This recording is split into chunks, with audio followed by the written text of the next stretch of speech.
Alright, hello everyone. Arpai's Spies here. Apologies for the late stream start. I set alarms for this, but it slipped my mind. Very sorry.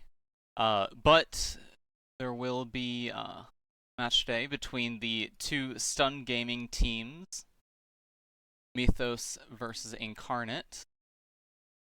I believe I've casted a match for each of these teams thus far. Or, no, that's fine.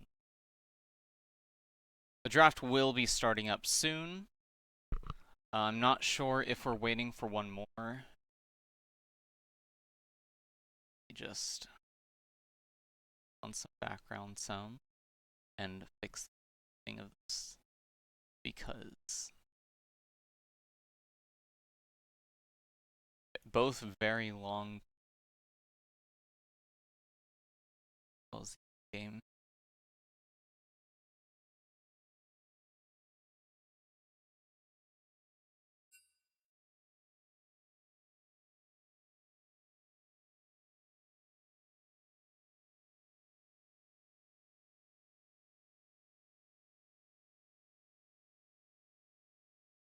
Alright, and the drafting will begin.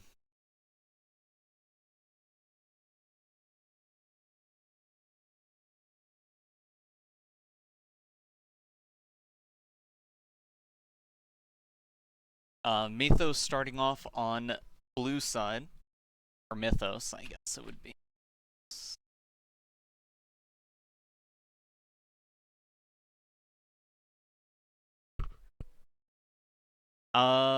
There should have been a 9 o'clock for Insane Banana Posse. I think that one's being streamed on YouTube.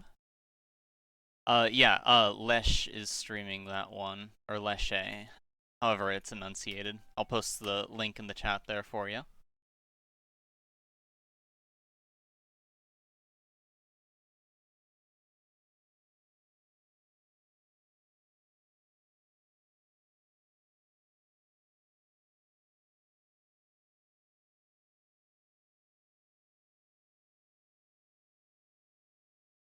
Yeah, that match started half an hour ago, so they're probably nearing the end of it, depending on how things are. Alright, and the ban phase is underway.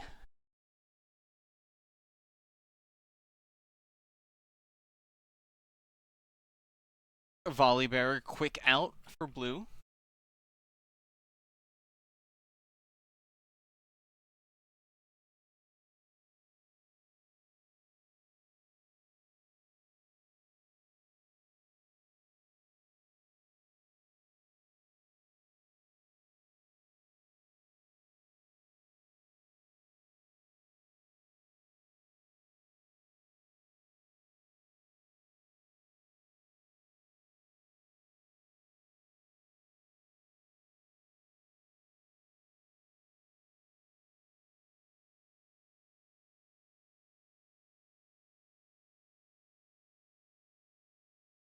Alright, second, third ban for blue, Bard and Karma. Haven't really seen Bard banned, actually. Incarnate taking out Rise, Jarvan, Nico. B1 pick for Sivir.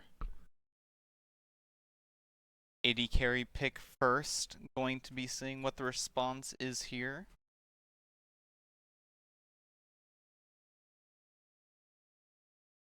Sivir not being the strongest early game champion, other than, you know, the bit of tick damage you can expect in the lane. Alright, Incarnate responding with Seraphine and Xin Zhao, so jungler's already locked. Xin Zhao being a very high, I guess high value would work here. Pick throughout every match that I've seen thus far. Oftentimes performing fairly well.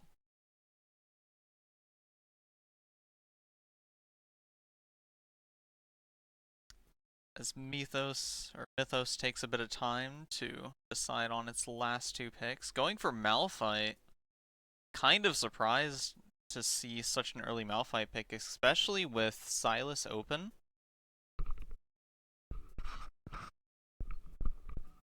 Although at present, Malphite is the only ultimate available that would have high value for Sylas. Maybe they're going to be Showing not particularly strong indicators.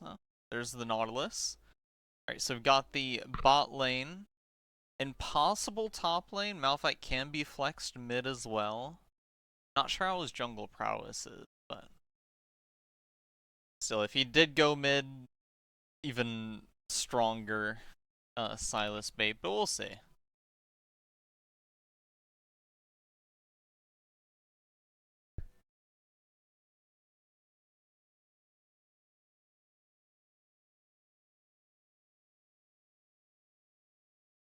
And there is the fast Sylas lock from Incarnate.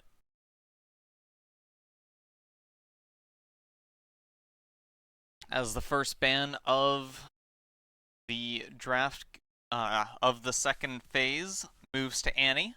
Mythos taken out, Ashe responds with Talia, and last ban of this game.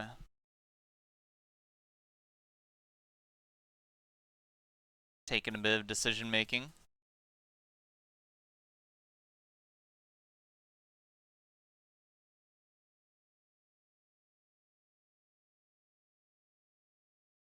Alright, that will be Caitlyn. Alright, now here. Incarnate does have a very powerful bruiser front thus far with the Sylas and Xin Zhao pick, the hard counter pick from the Sylas into the Malphite. What comes after is how the access and further like carry power they're going to be taking with them, and I think Varus is a very nice pick here. Nautilus and Malphite, both very accessible. His range does give him more opportunity to avoid Malphite's incoming ultimate. Also has more range than Sivir has available. Even though Sivir does have the spell shield, can be a very big issue for Varus interaction. He does generally beat her out. Alright, there is the Aurelion Soul pick from Mythos. At present, not quite sure what to think of him in this team, but Mythos does have a very bulky setup, a lot of control power around the front end of the fight. Not a lot of rear access, other than diving in with Malphite and Aurelion Soul, but Sivir is there to provide that, but considering Incarnate setup thus far doesn't really seem like it's aiming for a front to back, and more so an all-out bursty brawl. Possible disorientation, so it could be a bit detrimental for Aurelion Soul. And last pick going to Ornn, that is the bulk that they were fishing out. Ornn into Zaheen though, seems like it may be a bit of a stalemate lane in the top side, farming. But, you know, Ornn damage is pretty bulky, so it could be more than I would think.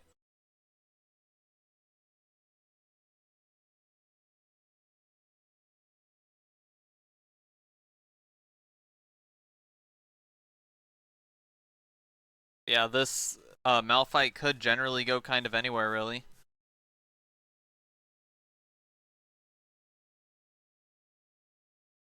Or hey, maybe it's Jungle Aurelion Soul, you know? We'll probably see it one of these days, right? Probably not with these teams, though.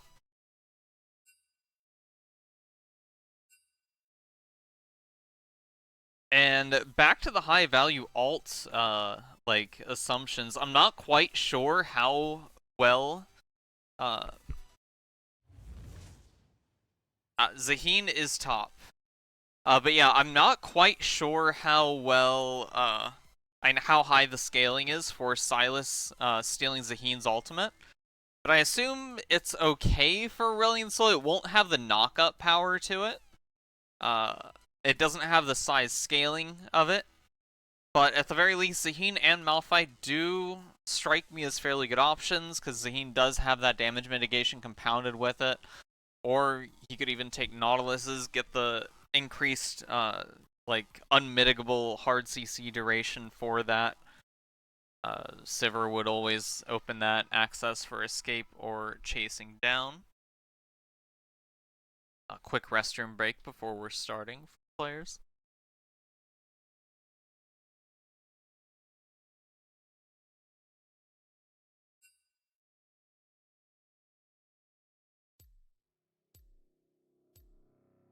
Alright, and the actual lobby is going up.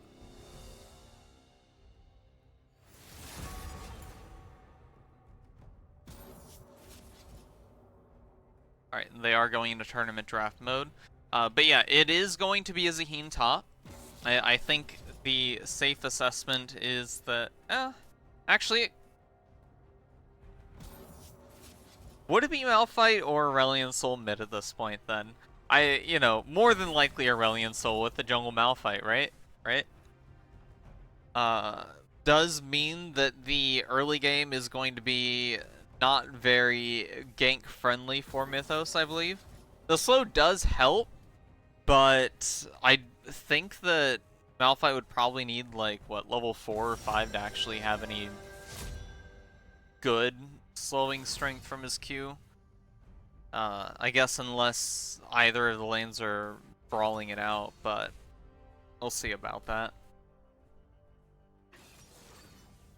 I very highly doubt that we're going to see Malphite versus versus Sylas in the mid lane. That would just be insanity. Yep, it is in the jungle lock with Aurelion Soul mid.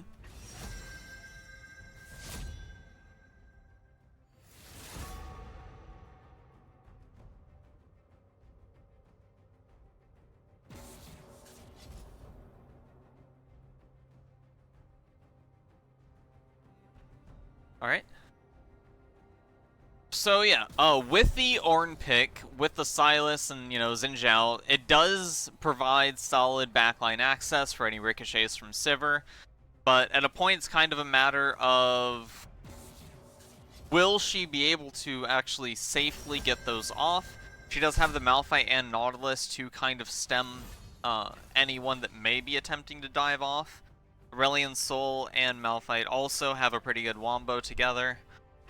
Zaheen, kind of a monster if he is able to get carried away. Even if he's not, he will eventually survive for extensive periods of time. But on the flip side, you do have a Sylas with a Malphite alt access. Insane amounts of split damage output. Sylas, Varus, Ornn all have magical damage with them. Then Varus and Xin Zhao, both good physical damage applicators as well. Seraphine's there to add some survivability, no enchantress power on Mythos' end, which does make it a bit weaker in extended trades, or countering any dive opportunities that Incarnate may find for them. I'll swap the screen over here.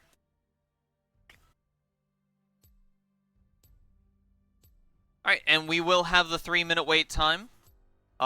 In terms of my projection for how this game will go, the early game, I believe that Red, that would be Incarnate, has the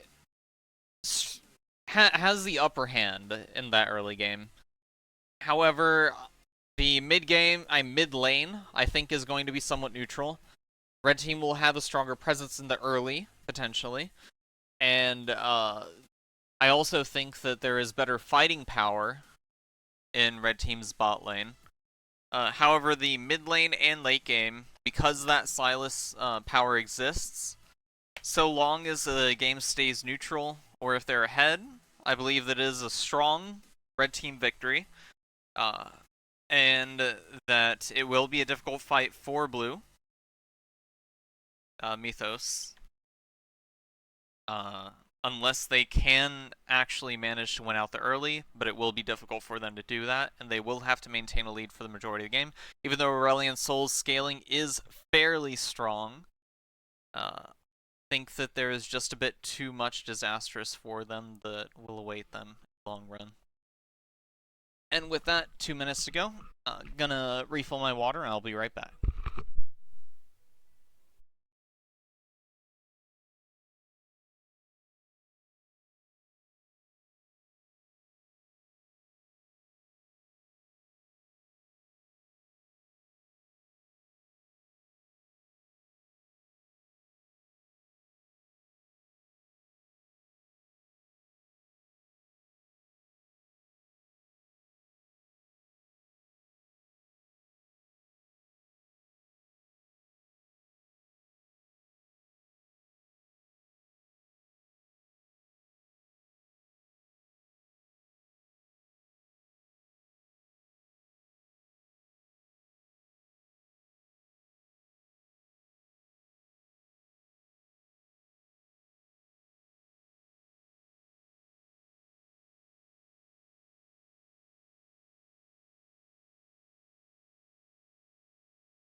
Alrighty, 20 minutes to go.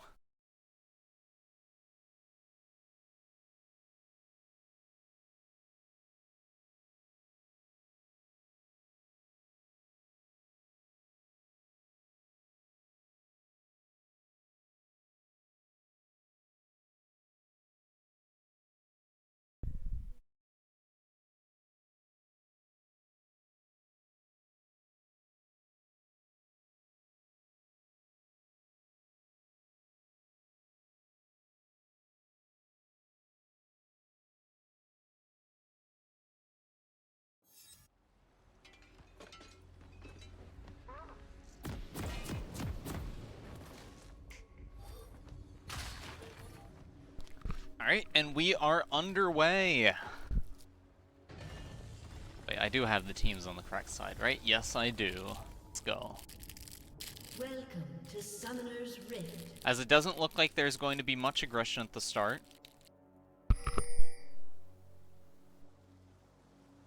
Minions have spawned.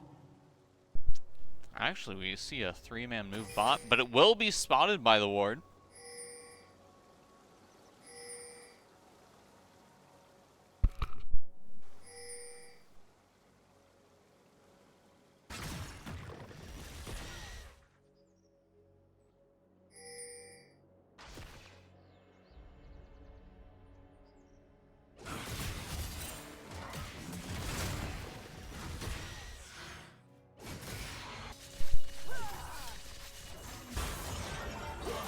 Honestly, not a horrible trade up in the top side. Although, that is not great for Silas.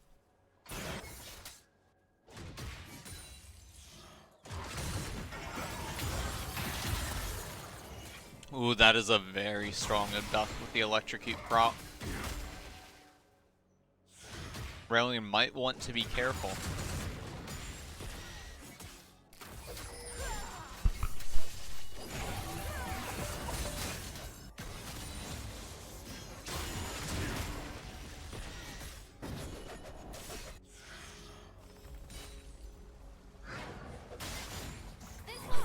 Nice hook by Nautilus, but the terrain stopping him from connecting fully.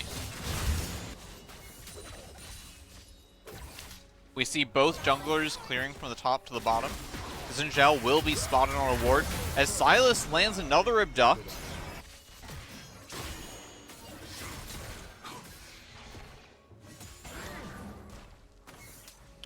Aurelion Soul taking his recall, but he will be missing out on some of the wave here. Oh, never mind. Teleporting in. Ah, he got a refillable potion, so it's going to give him a bit of an edge. Also, the control ward. Wonder where he's going to be slapping that down. Another Nautilus coming out. Hooking the Varus, dropping to 100 health. Ignite popped. Seraphine's heal is used as well.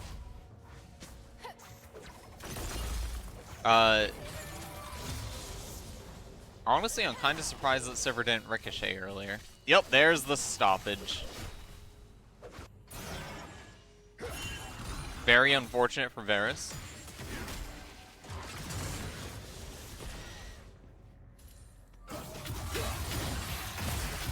Silas landing another abduct, taking a tower shot in response. Varus still not reset yet. Sivir taking her leave.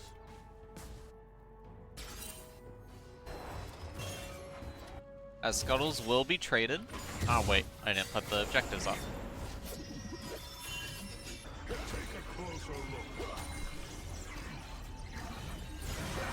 Silas just chilling inside that bubble. Zaheen going for some more trading, however his health is getting a bit low. Kind of in bump range, and an incredible flash forward into the Aurelion Soul. Nuking him for about 250 of his health in a flash.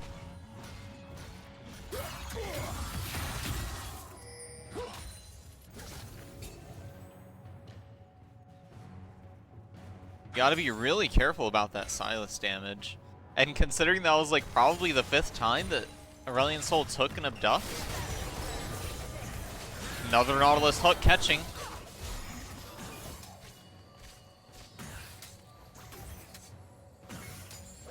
Silas now has that Hextech alternator, will make his burst all that more deadly. Those rotations kind of line up with his electrocute. Just those triggers alone outside of those abilities will be, like, you know, around 100 damage by themselves.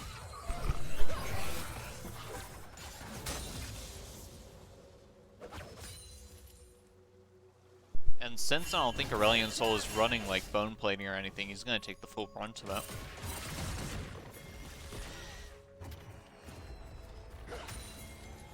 Alright, Silas level 6.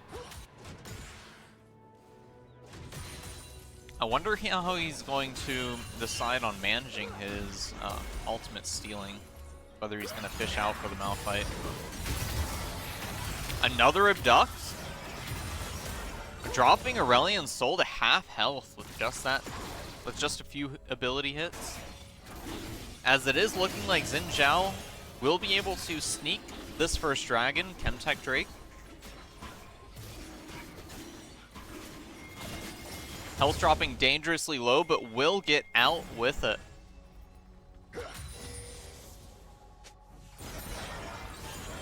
Grub's up in 2 minutes, so plenty of time. Do whatever in the meantime. Alright, and Malphite seems to be angling for a tank build here. Got the Kindle Gem purchased initially. You have the Aurelion Sol and Malphite for blue side. And full armor purchases for Ornn at the moment. Nice knockout. The Bramble Vest first will help deter some of the healing that his opponent will get from the Grasp. But because he only has armor purchased, it does make him very susceptible to any intervention from whether it's Nautilus, Malphite, or Aurelion Sol that may come down the top. Although here comes the Ornhorn, does get the knockup. Out comes an ultimate in return to try and escape as flashes. Or Zaheen's flash comes out. Another Nautilus hook catches.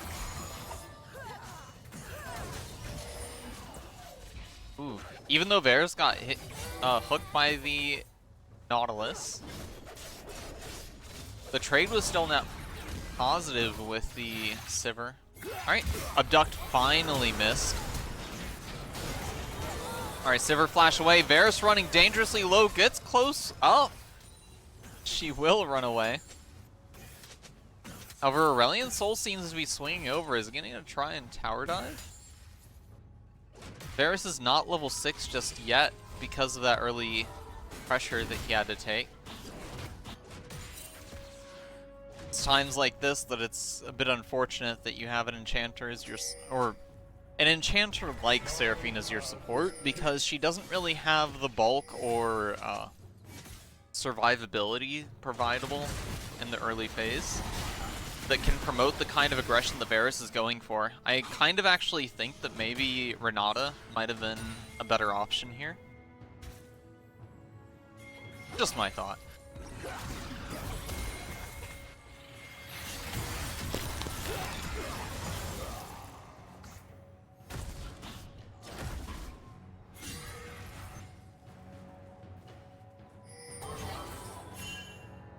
Top lane seems to be chilling as we see, I'm gonna need to remember the names, man. As we see Incarnate heading for that Grubs, as Varus just getting tower dived in the bot lane. Will net a kill for himself, however, from the Nautilus. Will that be worth it? We'll see. Again, I feel that Incarnate only really needs to have a neutral game in order to succeed. And that tower dive kill went to the Malphite rather than the Sivir, so even though they did get a kill, it's not as big of a win as it could have been. You really want Sivir to be able to be funneled the gold, because once she comes alive, she is a nightmare. But getting to that point will be stalled the more assist rather than kills she's provided.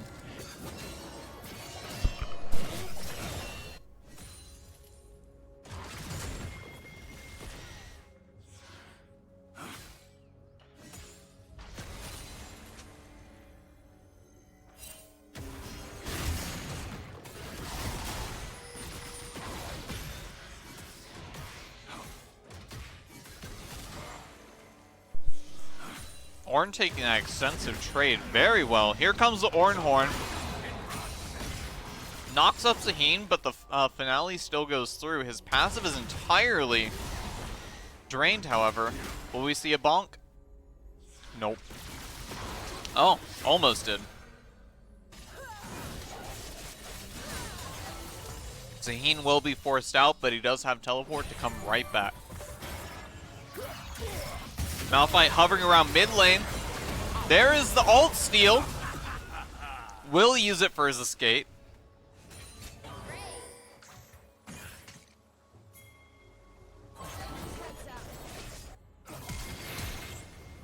Comes over to try and abduct the Aurelion Soul once more. Has no CC options. Will Kingslayer for the heal and kill from his passive.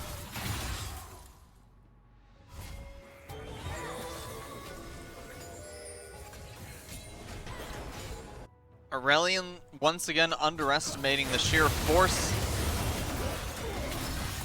And the healing from the Sylas just will not stop. Kingslayer is incredible for those comeback plays. Because it's kind of an instant cast, you know? And if your kind of deal is getting close to him, it is a bit detrimental to do that, unless you can full burst him. Sylas felt comfortable playing that because he knew Malphite's ultimate was down. And the moment you see a Sylas start playing confidently when he has like 100 health, the sooner you might need to think to yourself, is it going to be worth it to continue with this play? And in those instances, both were no's. It looks like Aurelion Sol will be going for a Rylai's first item. And he's moving towards the top lane. Sylas is following. Ornn Horn will be coming out in a bit, off cooldown. Zaheen, passive, charge. Revival not triggered just yet, as Aurelion Sol does come around to land that kill onto the Ornn. Sylas abduct will not land. Really good rotation for Aurelion Sol, exactly what his team is needing at this point. To provide Ornn with that growing pain of straight armor purchases rather than any investment in magic resist.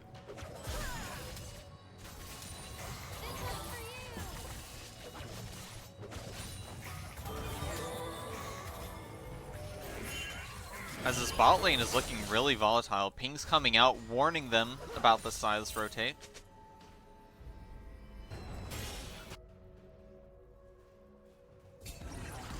A reminder though, as we saw earlier, when Sylas steals Aurelion Sol's ultimate, he does not get any empowerments from Aurelion Sol's stacks for that ultimate.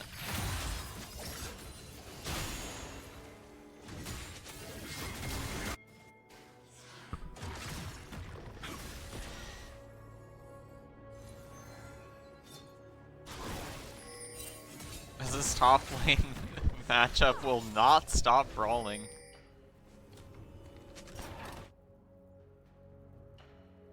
Narrowly gets out. You see, if you got your suspicions, you might want to throw out a skill shot prematurely, just in case. Would have been able to catch it.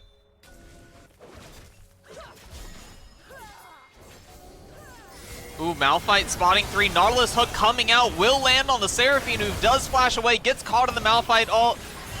Aurelion Sol securing the kill. Throwing down his ultimate.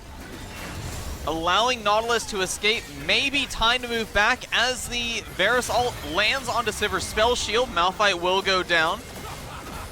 And the Sylas will come in with Unstoppable Force himself. Netting 2 kills for his team. Out comes the Zaheen. Ultimate lands. Gets the knockup onto Xin Zhao, trying to chase him out. Revive will bring him back up. As the Sylas is trying to take out Sivir. Zaheen ultimate is on cooldown. What will he be able to do here? There's the knockup, but Varus is providing support for the Sylas. Sivir trying to do the same, but will not be enough as Varus will flash into her face for the kill, as she does not have her own flash ready.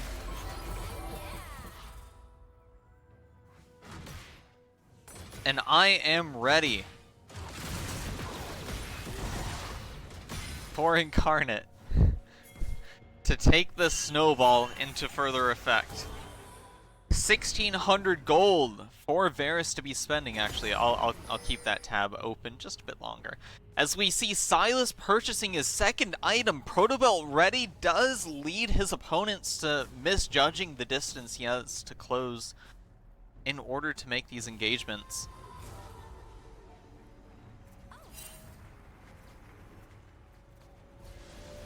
Whenever you're going against someone like Sylas, you basically have like these invisible circles that you're trying to keep in mind that you need to keep distance from. But when he has that Protobelt, that distance increases so much that it becomes a bit of an issue trying to stay safe from him. At which point it's kind of a balancing act between, are we able to kill him? Are we safe in this sort of fight? Will my carry survive? As we see 3 pushing in the mid.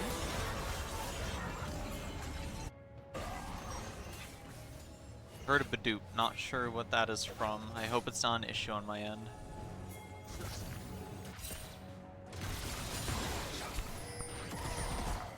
Oh.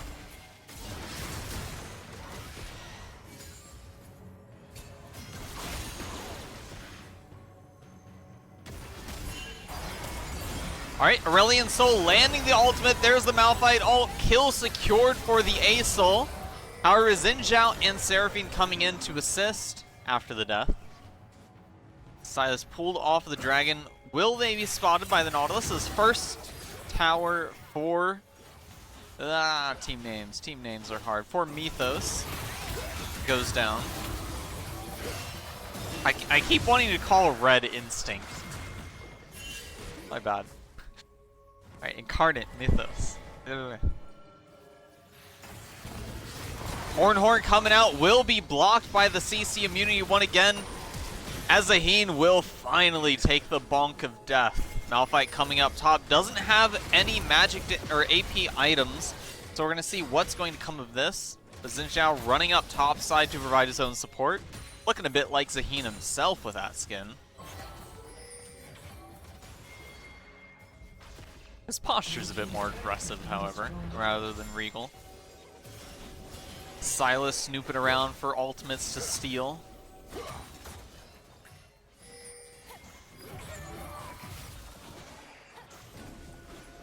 Unending Despair locked in for Ornn.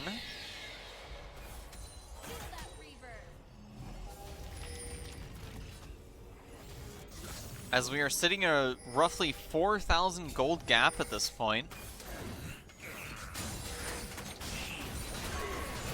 Alright, Nautilus hook comes out, will catch the Seraphine once more for the kill, this time going to Sivir, which is exactly where you need it. A lot of damage coming out from the Sivir. Those stack procs you do have to be very careful of. Until you have high burst damage, it is dangerous for Sivir to go into 1v1 engagements with Varus. She just will not win them, spell shield or not.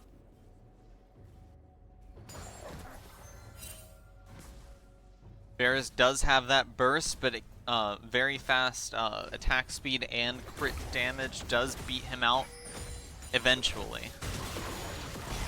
Until you get to that point, if you're on even ground, you are not. Bit of camping on the scuttle. Just waiting for the waves to collide bot once more. As that bot lane outed her, it does seem to be... I keep forgetting. Incarnate's next plan of attack with the pings going out. Alright, as the Rift Herald will be cracked. Top lane still top lane as always. First charge comes out. Doesn't actually connect, so they might be able to see another one here. lot of tower plating will be going to Xin Zhao. 360 gold in his pocket. As that is the first inner tower down of the game. Malphite ultimate coming out won't do that much, or maybe it seems like that because of the shield Malphite has. Will use his own ultimate to get out himself as Sylas is Rift Herald crashing away. Does not manage to land, but this is a very big tempo play. As much as I want to see how the fight up top went, it's just a bit too much going on at once here to take a bit of a reset. Nautilus Hook comes out, will not connect. However, Aurelion Soul will track them down. Ultimate comes out, empowered, some slow shockwaves. Sylas goes down for the Sivir, as the rest of his team will get out. And this may go for a turn for Baron. Desperation play. Xin Zhao is alive, does have Smite available. It is a very dangerous play, but I'm assuming that Mythos believes it is now or never. But honestly, I'm thinking it may be never. That is too many powerful forces at play to stop them. First death going down, Nautilus, Aurelion Soul dashing out of there. Malphite and Seraphine follow after. Zaheen revive coming up. Zaheen getting the knock-up onto Varus. Ornn going to be strangled to his death here. Kill going to a Soul. No pickups for Sivir, but lots of gold into her pocket may make a very big difference, as the Abduct nearly catches her as well.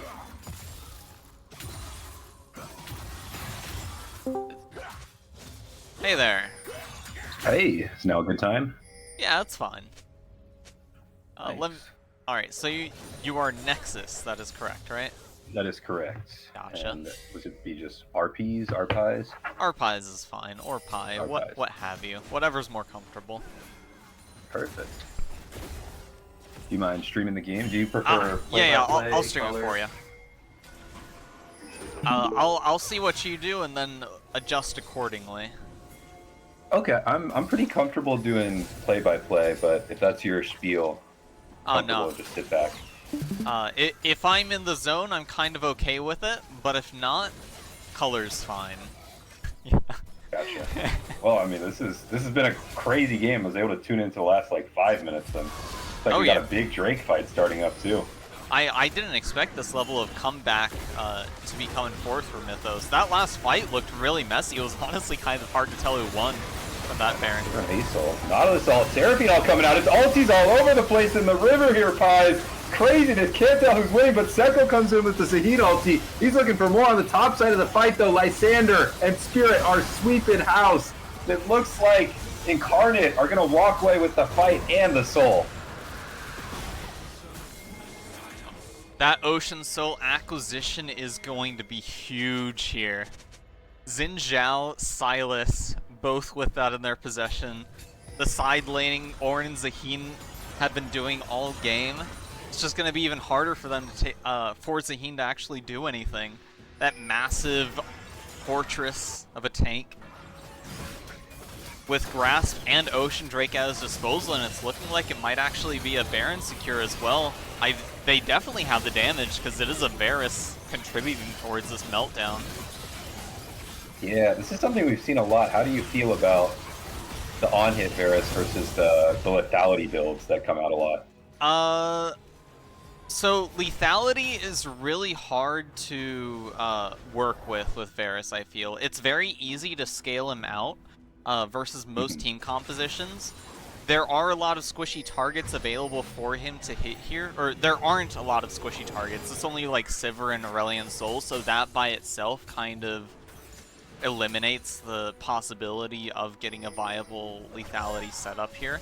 So I think the on-hit is the best option they could have gone with. I know that AP has taken a lot of big hits over the past many patches. Sivir all getting popped.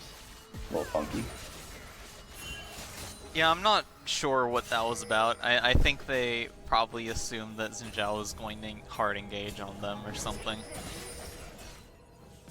I agree with the Varus build though. I feel like it's the right call, especially into like a Malphite and a Zaheen. That's probably who you're going to be hitting most of the time, and so Yeah. lets you stack up. But Lysander going in for a trade on the 129. The on-hit build does have an advantage over Sivir as well. If you were comparing it to like either lethality or AP, it doesn't really matter. Because AP, Spell Shield kind of nukes the game plan. And lethality, yeah, you can shoot your Qs, but not really much past that. Exactly. This wave clear too is just going to be insane. I feel like you look at Incarnate's comp, and they don't really have much side lane presence, so other than maybe Lysander, looks like they're making the adjustment now. But if you get this Sivir and this Acel in the same place to wave clear even these Baron empowered minions, I don't know how Incarnate breaks through.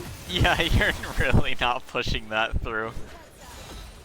Ooh, Malphite forced his ultimate. Ooh, here comes the tower dive. Walking out. Is going to force the TP out of Jacob, though.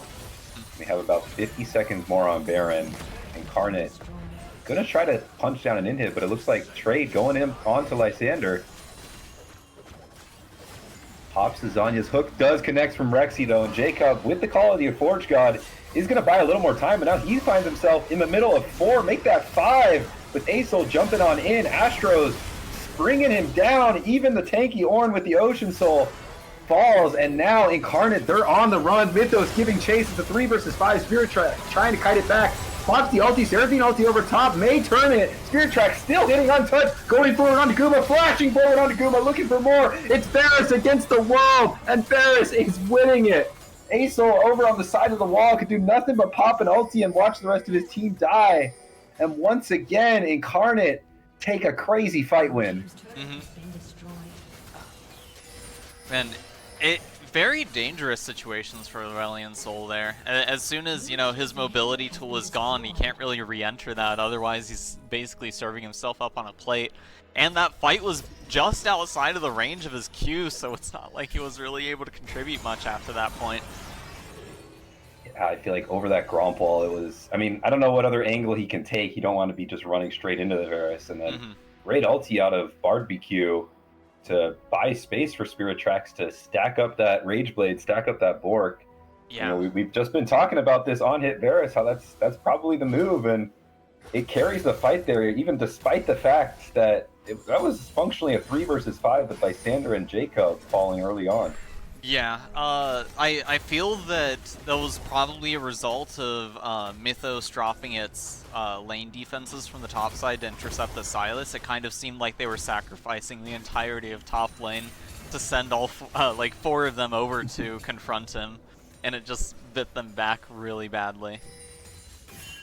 We'll have to see how this next fight breaks out. I'm seeing a minute on Elder. You got to imagine that's where both teams kind of draw the line. Incarnate, they're going to look to continue to maintain this prio. We see BardBQ dropping some deep wards on this red side of the jungle. And how is Mythos going to make their approach? Also, we can see that Varus is opting for... Lintek, he's going in. He's getting the fight started off. Jacob with a follow-up as well. And Rexy just gets popped. Looking for more is Wintek on the Xin Zhao. No Xin Zhao ulti this time, and Jacob's on the side. He's zoning the backline. It's a fight on 2 fronts as 129 gets the ulti on the 2, but Spirit Track still untouched, still hitting an in-comes Lysander. The Sylas from the side, bottom of your screen, flashes forward onto Guma. Down goes the Sivir. That's 1 carry down. Another one falls on the top side of the map, and it looks like with that fight, Incarnate should be able to march forward towards a Game 1 victory. Lysander just going to finish off the Acel as a formality. No, Acel's going to get out, but I think that should do it, Pies. Yeah, I don't think he has the means of defending this.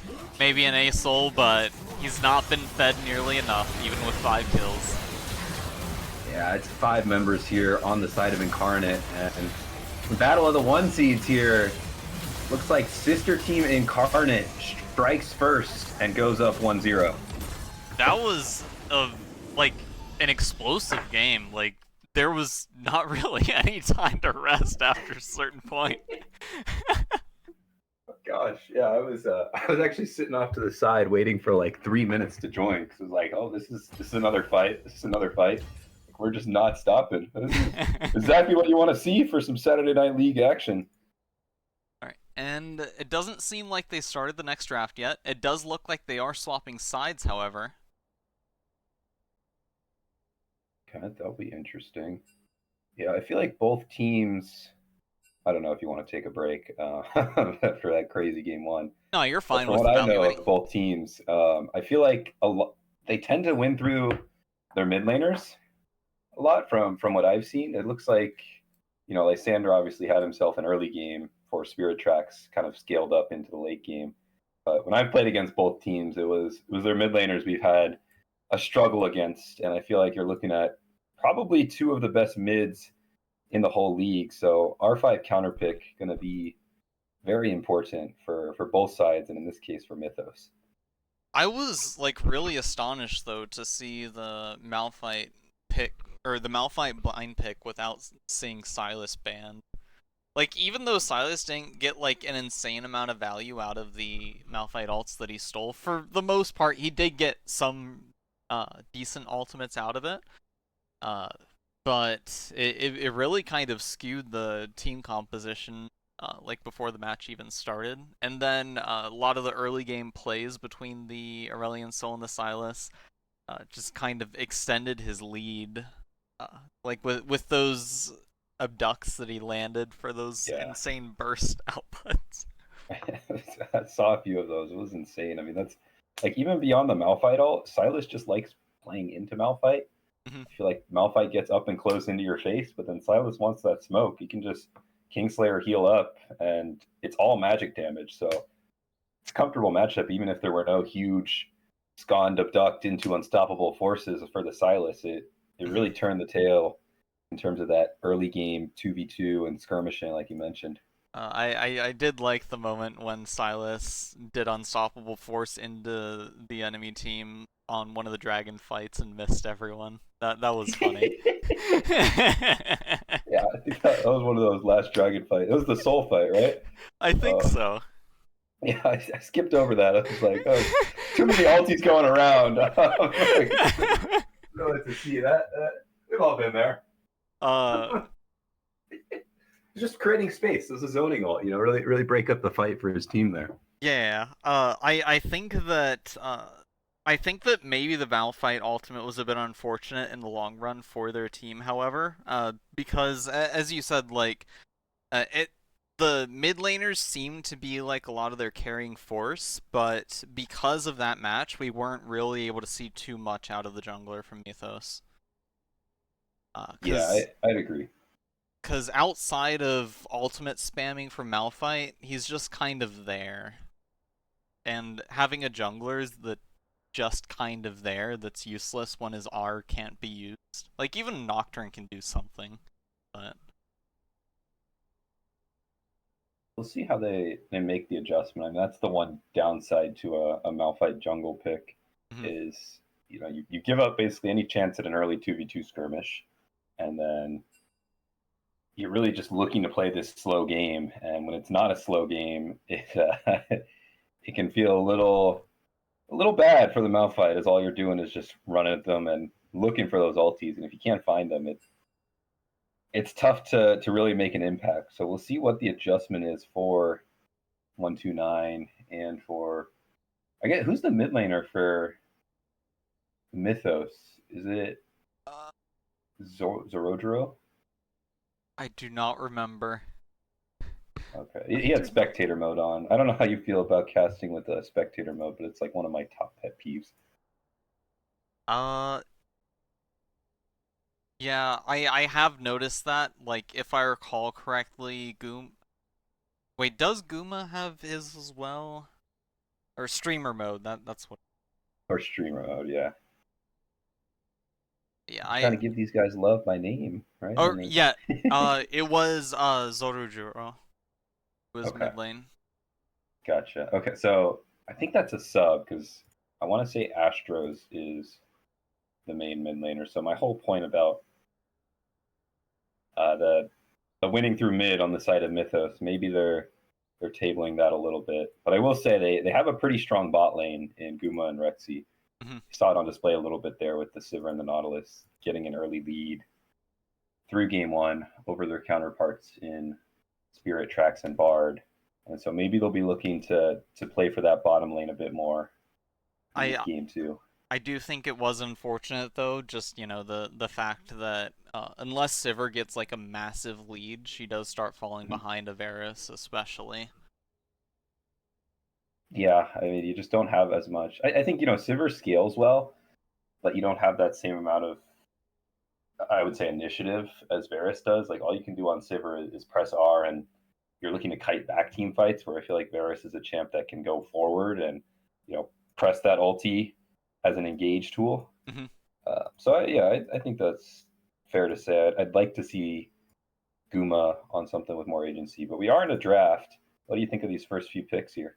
Ari's always a solid and safe pick. Corki, dangerous champion. Pantheon, very, very strong champion. Braum is open for support, so we might be possibly see that. There's the Wukong pick. Expecting a lot of diving power again, I think, for Incarnate.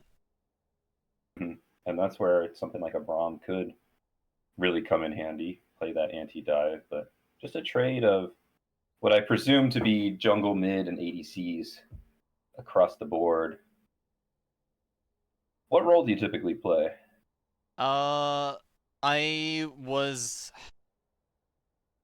So, way back, you know, when the game was newer, I mained support. I mean, I mained mid. And then, as time went on, I swapped over to jungle to, you know, expand my game knowledge, and then to support to expand my game knowledge even more. So most recently, I'm a support main.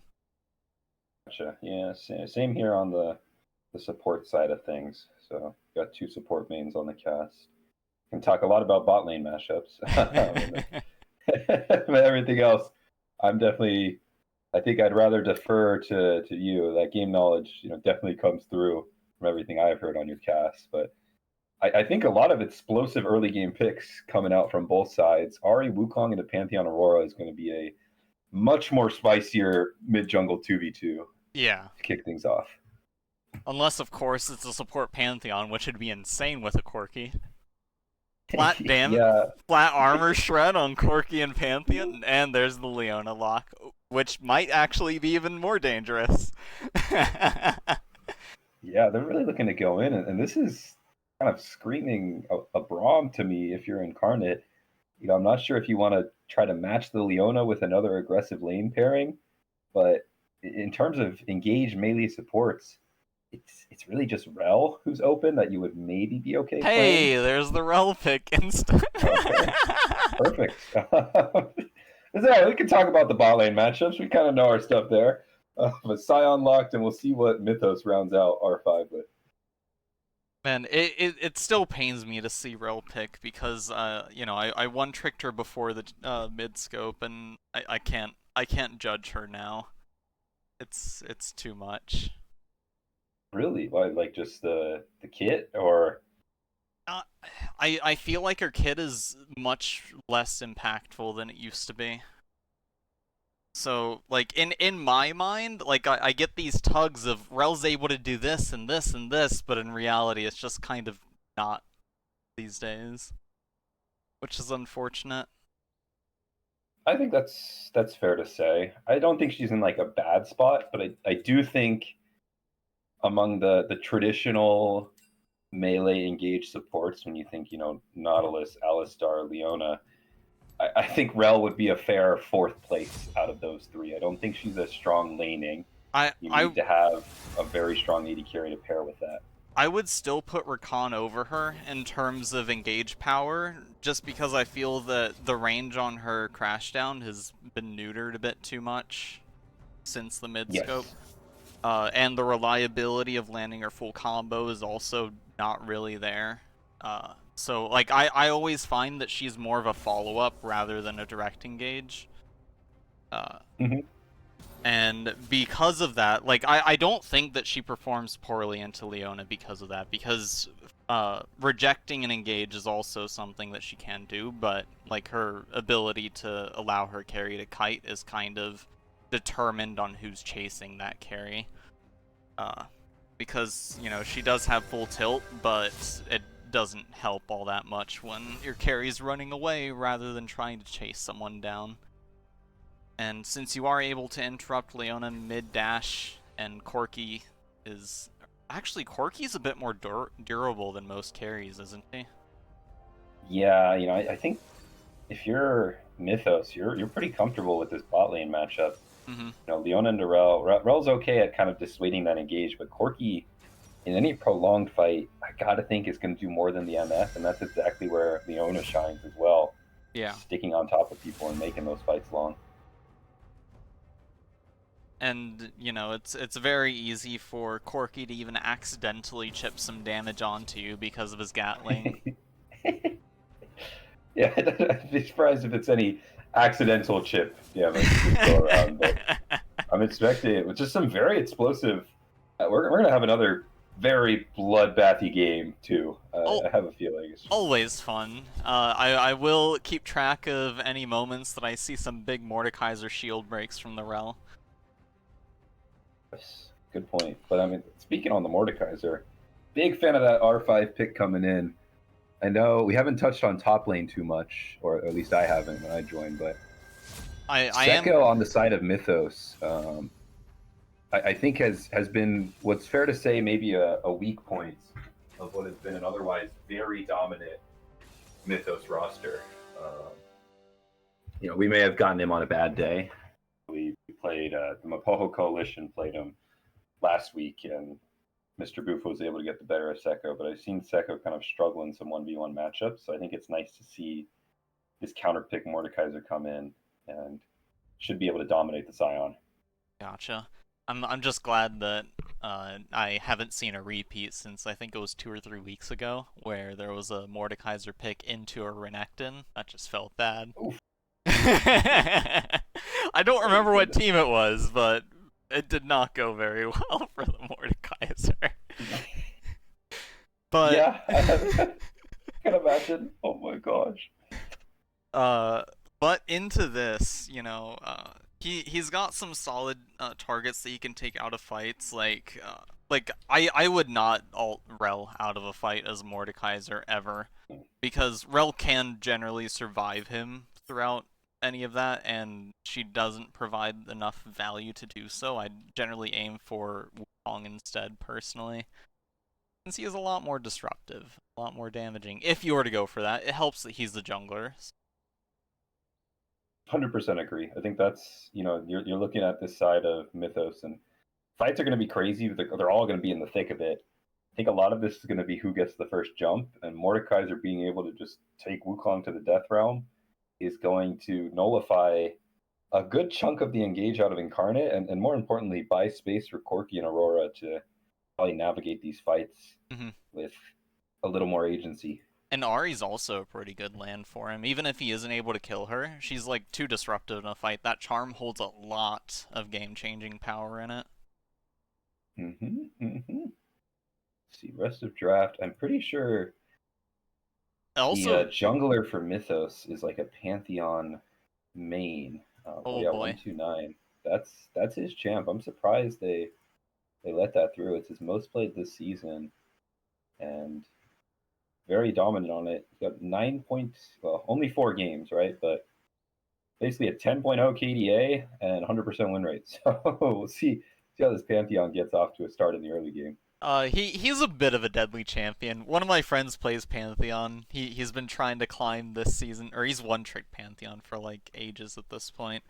But he finally climbed out of gold for the first time in so many seasons, and he's on the verge of hitting Emerald, and generally consistently performs really well with him. So yeah, and I've seen a lot of scary Pantheons. Skills, or has it been Pantheon being in such a good spot? Mostly, he's changed his approach to how he handles the jungle. He's kind of been he's kind of a criminal when it comes to how he treats the enemy jungler's side of the field. And, and You could say it. This guy just plays like a maniac. He's utilizing Pantheon's strengths. That's yeah, all yeah. he's doing. Just going in. I mean, Pantheon wins almost every single 1v1 into an enemy jungler just because of that empowered stun, triple auto into spears. His kit is so nice in the early game with high base damage. We'll see. I hope 129 plays the same way. Get aggressive and try to break the game open through a mid jungle. You're not on Malphite duty anymore. You can actually make some stuff happen in the early game with this Pantheon. Yeah. I always feel that one of the most important things to do with Pantheon is know who the most valuable target for you to be taking down with either your ultimate or anything else. Like knowing what your current second to second role in the fights are going to be, and that kind of defines how the flow of the game will change, even though he doesn't have as much impact as certain champions that have mass AoE nukes and stuff of the sort. Being able to delete and reliably lock down singular champions, we all know that targeted stuns are very strong, and while Rel can interrupt his targeted stun, the rest of the dive, it's all gonna be there. Yeah. I think the target selection you bring up is a pretty interesting point. Looks like CLT ran an ad, maybe. Misfortune ran Cleanse. I assume that's for the Leona, mostly. Yeah, I like that pick. Welcome to I think Summoner's anytime you Rift. go into Leona as an AD carry, you should be running Cleanse. There's maybe a few exceptions, but it's going to Minions give you have more spawned. survivability than a barrier or a heal would from an AD carry side of perspective. And it's just a matter of being fast enough on any potential Shield of Daybreak to get out of that stun and waddle away on the MF. And Rel appears to be running heal. I know that as per Xpetu's site that does mathematically correct builds, heal is the higher win rate option for Rel support. Okay, but even still, as the Rel expert, are you a fan of the heal over in Ignite? I would usually go exhaust personally. Actually, yeah, that's a fair point. Oh my gosh, these mid laners blow for blow already. Yeah. Zoro and Lysander, they are beating each other. Those 3 attack pickups, although going aggressive into Leona with a mount up early I think is a bit iffy. Yeah, it's forced to pop the heal. I think the spot lane's looking decent for the side of Rexy and Guma, but Rexy is taking a bit of damage just on the minion wave. It's already very on edge, and we are just about 2 minutes into the game.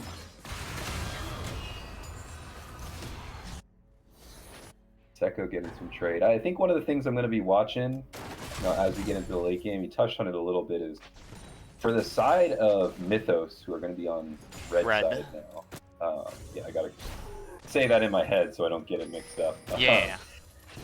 I feel like target selection is going to be crucial for them. Maybe a mid 2v2. Nope.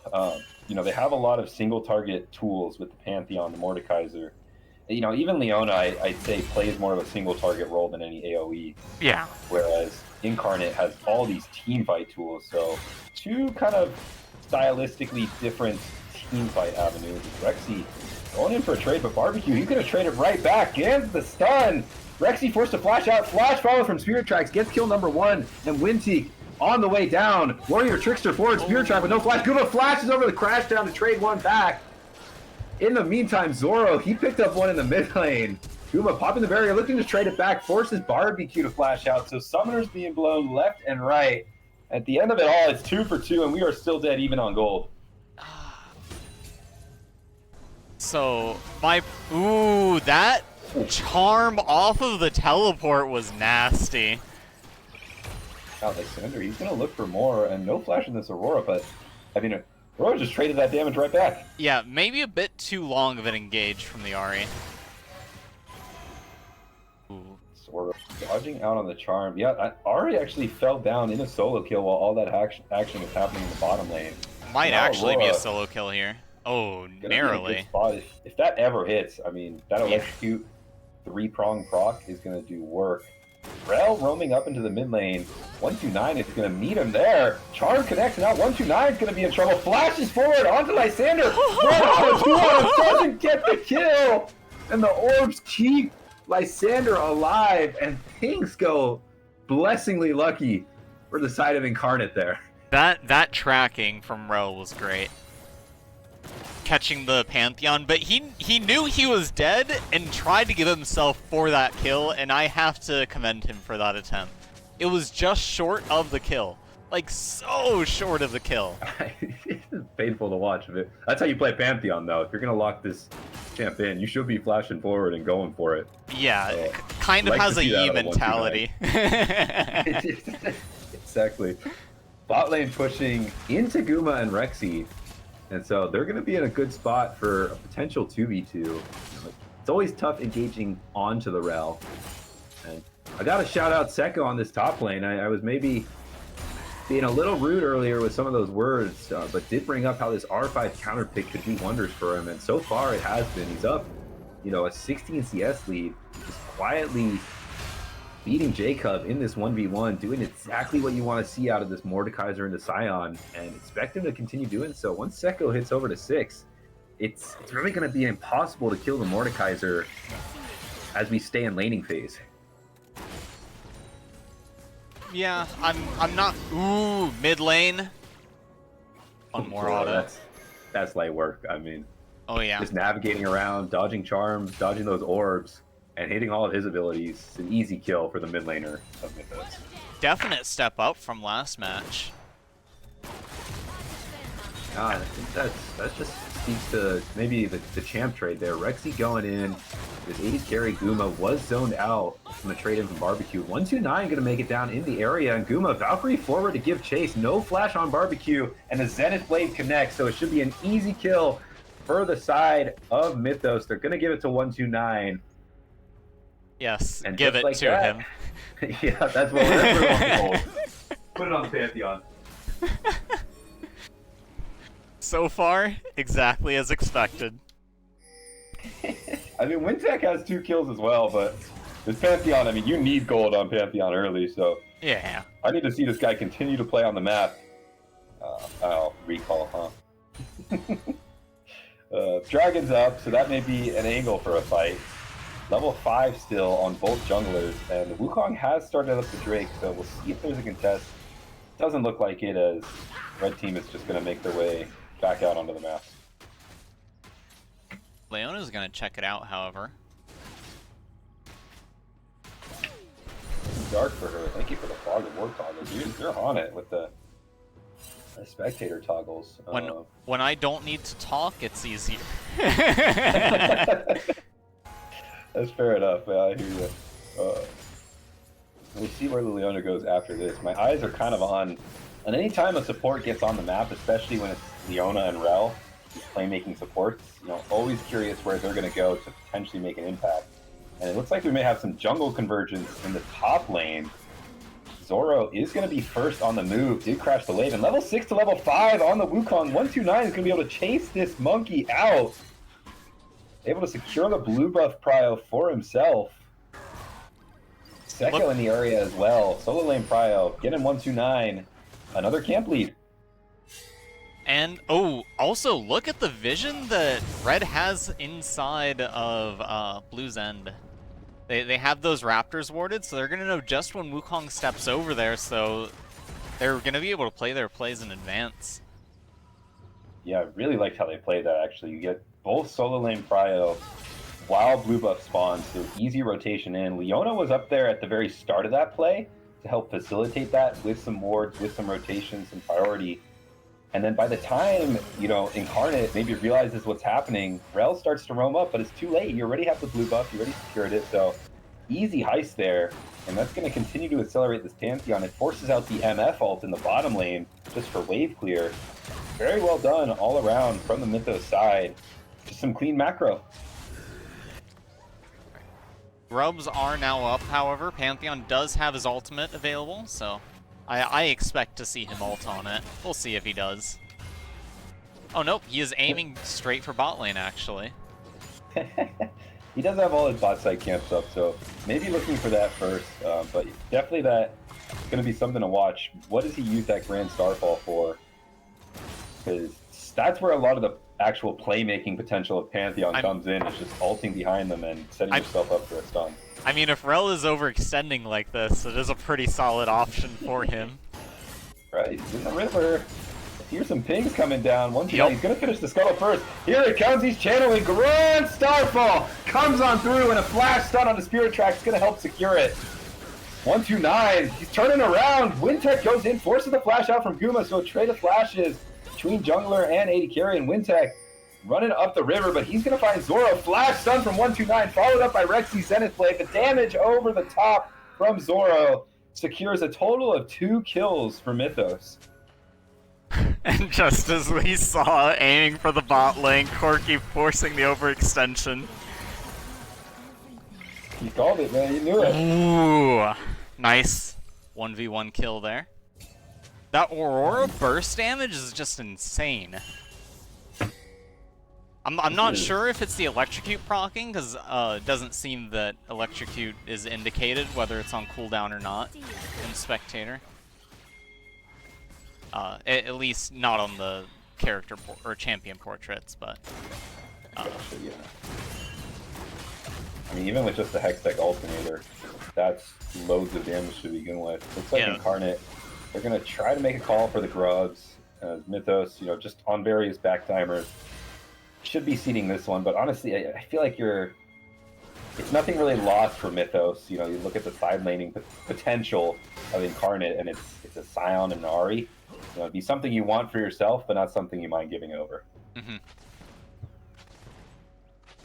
Gonna take a quick look at the gold spread since we're 10 minutes in. Zoro, oh my gosh. Oh god, yeah, that mid lane lead is basically the entire match thus far. Yeah, various leads, everywhere else on the side of Mythos. Pop! It's Proto Belt into Electrocute and all that extra damage. I mean, Lysander just has a Lost Chapter and Blasting Wand. He stands no chance in this 1v1 right now. And that's so much magic damage coming out from Mythos this game. That's like massively ahead. And how are you going to be able to build for Corki when you have to defend against that Aurora? Just getting so carried away. And Pantheon. Yeah. Well, you can't really build against Pantheon, so. The armor shred. Yeah, I think I like the idea of the Scion pick, getting you this tanky front line, but the way the game's going, it's going to be tough to set it up. 129, he's found himself into the bush. It looks like Incarnate are none the wiser. I'm not actually sure if he got spotted on that ward. Okay, going to be spotted now, but I think Dragon Up, they don't mind showing themselves as they make their way over to that. Mm-hmm. And yes, Wukong's in the bottom lane, but I think this should be going over to Mythos without a contest. Aurora does have power over mid, but her mana is fairly low. So her ability to actually provide support for that dragon attempt is a bit strained, but it's not looking like she will need to. Rexy playing a little zone control duty, does get hit by the crash down on the Zenith Blade in, so forced to retreat now, but he's going to be able to do so comfortably. 129 still in the area. Ulti is up for any potential follow-up should a fight break out. I always do find the Maokai and Leona interactions with Rel to be pretty funny, though. Like, whenever she lands the Zenith Blade or Twisted Advance happens, you just crash down and get a guaranteed knock-up on the target. For the Leona, at the very least, you can kind of control when she gets knocked up, however. So, but it kind of depends on how soon you crash down before her Zenith Blade connects with you, because you can't really do that after you're rooted. Yeah, flash word from Rexy though, and Aurora's in the area. Zoro picks up a 5th kill, and now Barbecue forced to retreat. They were just trying to cancel Guma's recall, but Rexy is there for the punish, and once again, behind the back of Zoro, Mythos strike. That Proto Belt on Aurora is wild. I don't know, CLT's probably losing his mind here, but when you're 5-0 on Aurora, does it really matter? I mean, the gap closes there. It's kind of crazy. How do you feel about it? I mean, the invisible doesn't help either, so... Yeah, having her ahead is very much akin to having a Nico ahead, except her damage comes out instant, whereas Nico has the knock-up attributed with it, and, you know, you kind of have to sneak it in. But whoever gets hurt by the burst, if you're not a massive super tank with plenty of magic resistance at this point, you're just kind of dead.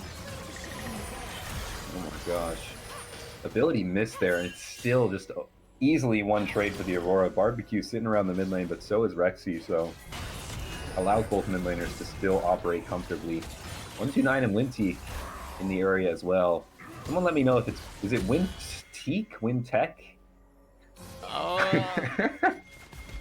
Winteek, I assume. There. Yeah, we can rock with that. Rotation in the bottom lane, 4 Spirit Tracks out, but this is a pretty deep collapse coming on through. Barbecue gonna find the 2-man Magnet Storm. Bullet Time does connect onto one, but Rexy able to stay alive. 129 staying alive for the meantime. Now it's all up to Zora, who roamed on down. It's a little too deep for Mythos, though. As Incarnate, they pounce over the wall. They get the ulti combo down, and they're able to strike back a little bit. Honestly, that Misfortune ultimate and the Rel engage was very funny to me, because they didn't go all that well initially, but the enemy was kind of pressured into it, because the tower focus was kind of changing around, and they were being pincered in, so they had to walk back into the bullet time and take so much hurt. Spirit Tracks, well, we'll call it intentional. Very well lined up there. You know, even after the Rel ulti was kind of expiring, Incarnate just collapsing them into an area. In comes the Grand Starfall, though, and Wintech is going to fall down. They're giving chase onto Lysandra as Doom of Valkyrie forwards. Flash stun forward from 129. And just like that, Mythos strike back. That Ahri Charm being on cooldown spelled her death, providing Pantheon the opportunity to collapse onto her. This top lane, every time this camera pans to top lane, it's just Sekko wailing on Jacob, doing very little damage, but even still, it is now a 30 CS lead for the Mordekaiser, so doing exactly what you want out of the counter pick, and I think more importantly is keeping the Scion lane locked. We have not seen Jacob make an entrance in the fights, which could sway things for the side of Incarnate when we talk about this big team fight, so Sekko doing good work up there. I will say that I don't really agree with the Rylai's pick. It doesn't really offer much offensive support, mostly utility support, but into a Scion, into, you know, Rel and Misfortune, you really don't need that slow. And for Ahri, she has her dashes, so it won't really do much past that. So I'm kind of surprised we didn't see like a Leandri's or Riftmaker instead for the first buy. That's fair, especially into a Scion, right? Like, you can see it here. If you had a Leandri's, if you had a Riftmaker, you'd get that extra true damage percentage coming on through, but instead you're kind of stuck in an awkward spot where you're going even on the trade. And Wintech, he's going in for a Cyclone. Ulti onto the Wukong is going to buy a little bit of time. Can Sekko win the 1v1? He's wailing on him. Flashes away with the mace, but doesn't quite connect it. And so Wintech on the Wukong, able to land a successful gank onto the Mordekaiser, and keeping things chugging for this Incarnate team. 6 out of 7 KP. Well done from the Incarnate jungler. I think he's been having himself, like, quietly a pretty good game despite his lane suffering a bit. Yeah, and I feel that if Mordekaiser's Q came up in time, that would have been a win for him. It seemed like the pull was probably actually a hope or a bait of the Q, but it just got Wukong closer to him to die.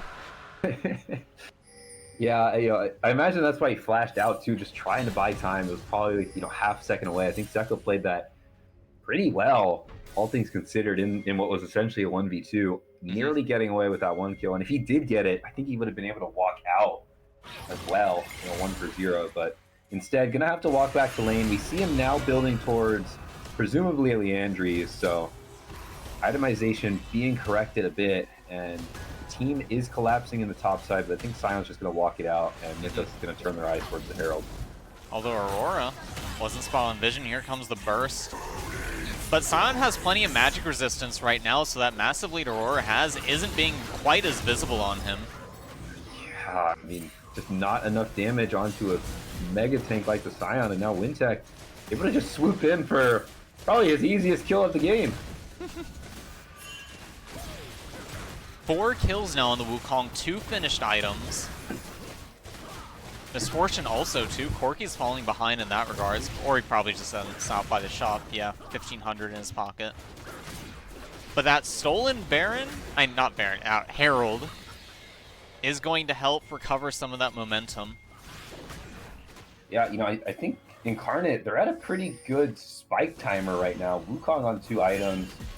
You know, still have these mega teamfight tools to use. Lysander going in with the Spirit Rush. Flash forward from Wintech to get a knockup, but Aurora trades back onto Lysander. Aurora trying to get out, pops the ulti, but doesn't quite get out. And Wintech finds himself 1k gold. Ulti coming out from Sekko to try to take down this Wukong.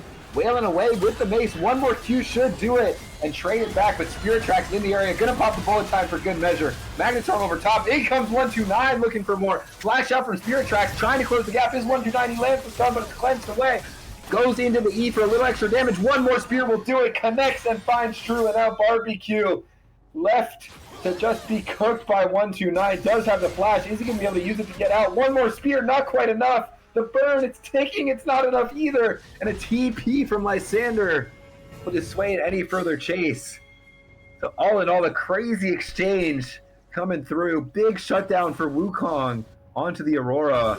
And I think what you can call a favorable fight for the side of Incarnate, but the action's not stopping. Aurora's in the area. Spirit Rush looks to be up for Lysander. Not going to use it yet. Is going to use the first charge, the second charge. So going to be a get out of there. And I can finally take a breather, Pies, and let you dissect all that just happened there. Man, I want to say something so badly regarding the Rel instance back there. I want to say it so badly. Old Rel would have won that engagement. Misfortune would not have died. But that is not the case in current era. It was really funny to me seeing Aurora come over to help after Ahri locks down Leona for the kill with the charm, and just see Ahri vanish. I didn't even see Aurora's abilities come in, and she just disappeared. I'm like, what the heck was that? Yeah, like 1 Q, like it's just one ability is all it takes. Even with those are Merc Treads, right? Empowered Merc Treads? Yeah. And or no, that's Sword. just That's pop. Sword Shoes. On the side of Ahri? Oh, Ahri. Yeah. That Yeah, is Merc yeah. Treads on Ahri. Like, I'm saying, even with the magic resist that she has, it's still not enough. Oh! But Lysander actually strikes back. Zoro just sticking around a little too long. You got Lysander finally gets some revenge. the friendly team pings from Wukong to the Ahri. Alright, That's exactly where you want to be if you're Incarnate, though, you know. so Starting to crawl your way back. yeah, while this Aurora is in a very disastrous like point of scaling against this Ahri, she does still have to rely on skill shots other than her ultimate, and you do generally see her name is slipping me for no reason. Aurora.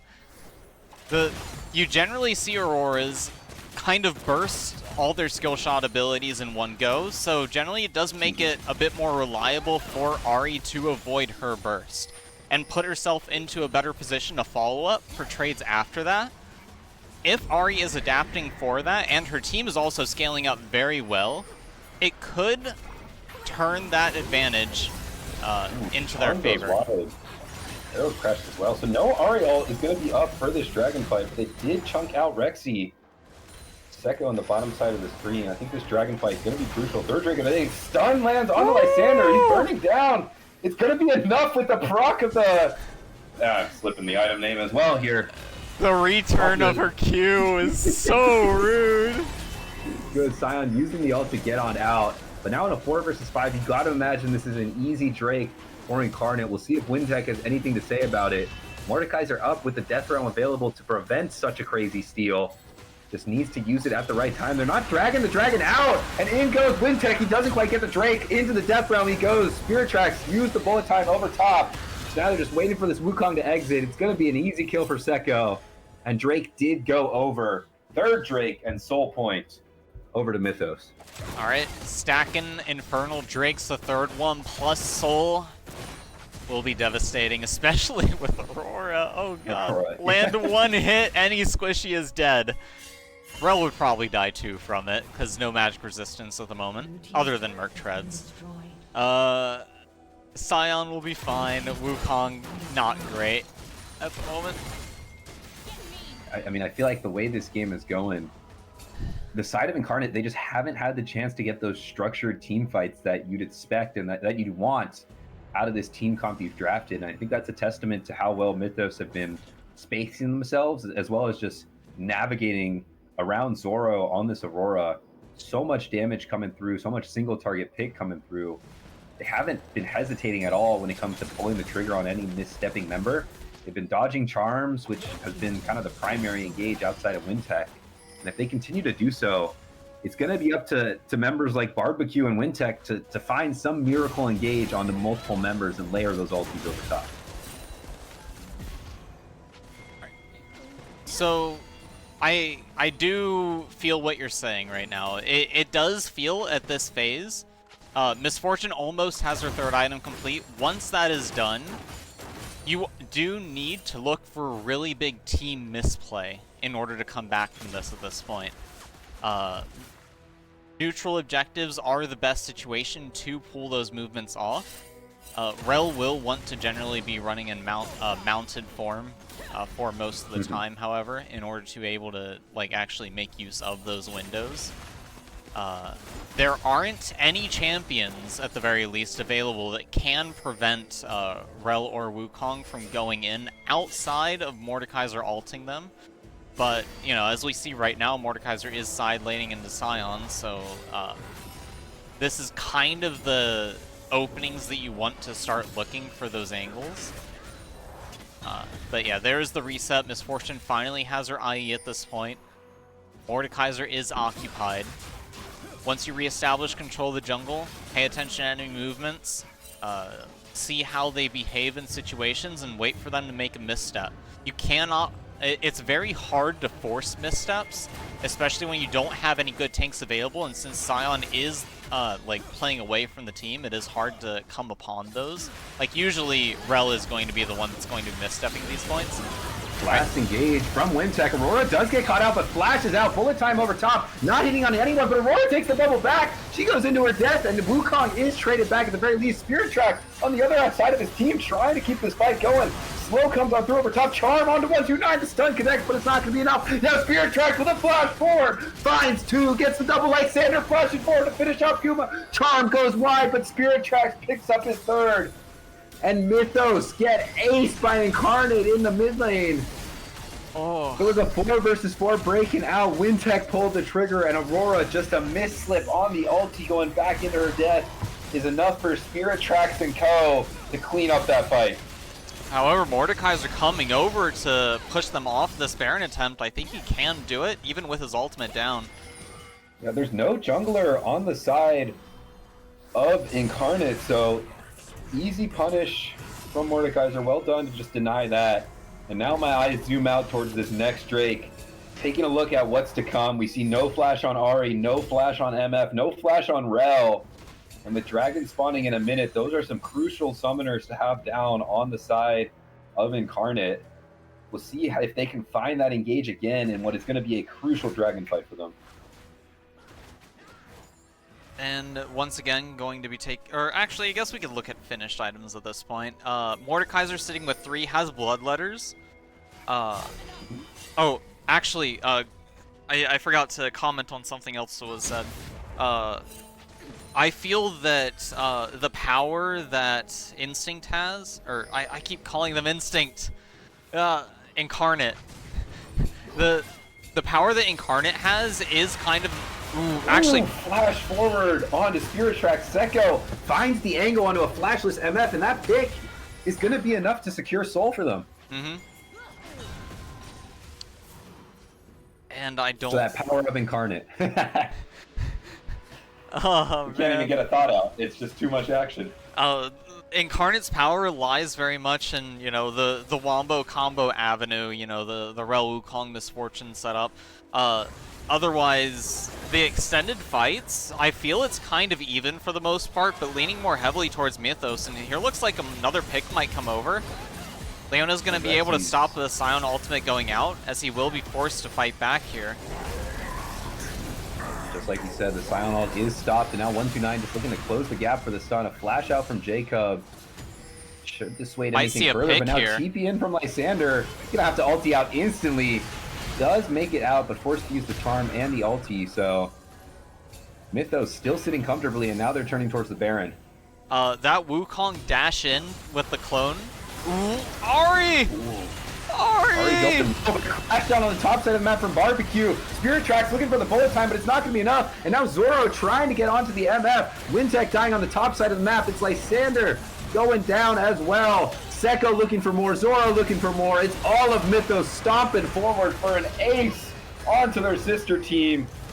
Pull into the death realm is Jacob, and now with 4 members alive, it's going to be an easy Baron for the side of Mythos.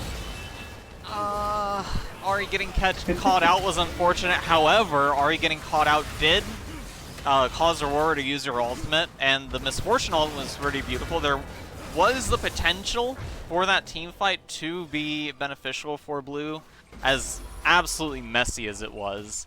Unfortunately, we're not able to get out of that, as Aurora's sticking power is kind of crazy with the resets on her invis. Hard to see where she's coming from, and the burst available to her, especially with that Infernal Soul, is just insanity.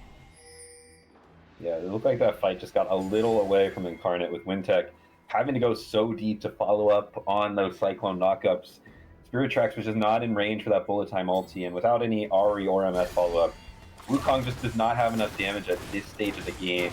And despite those 6 kills, those 3 items, it's just not enough, especially when you're looking down on the other side. Now a 10-kill Aurora. Got to point out the Magi stacks too. 12 Magi's and a Seekers. It is all the Zoro show in this game too. Whew.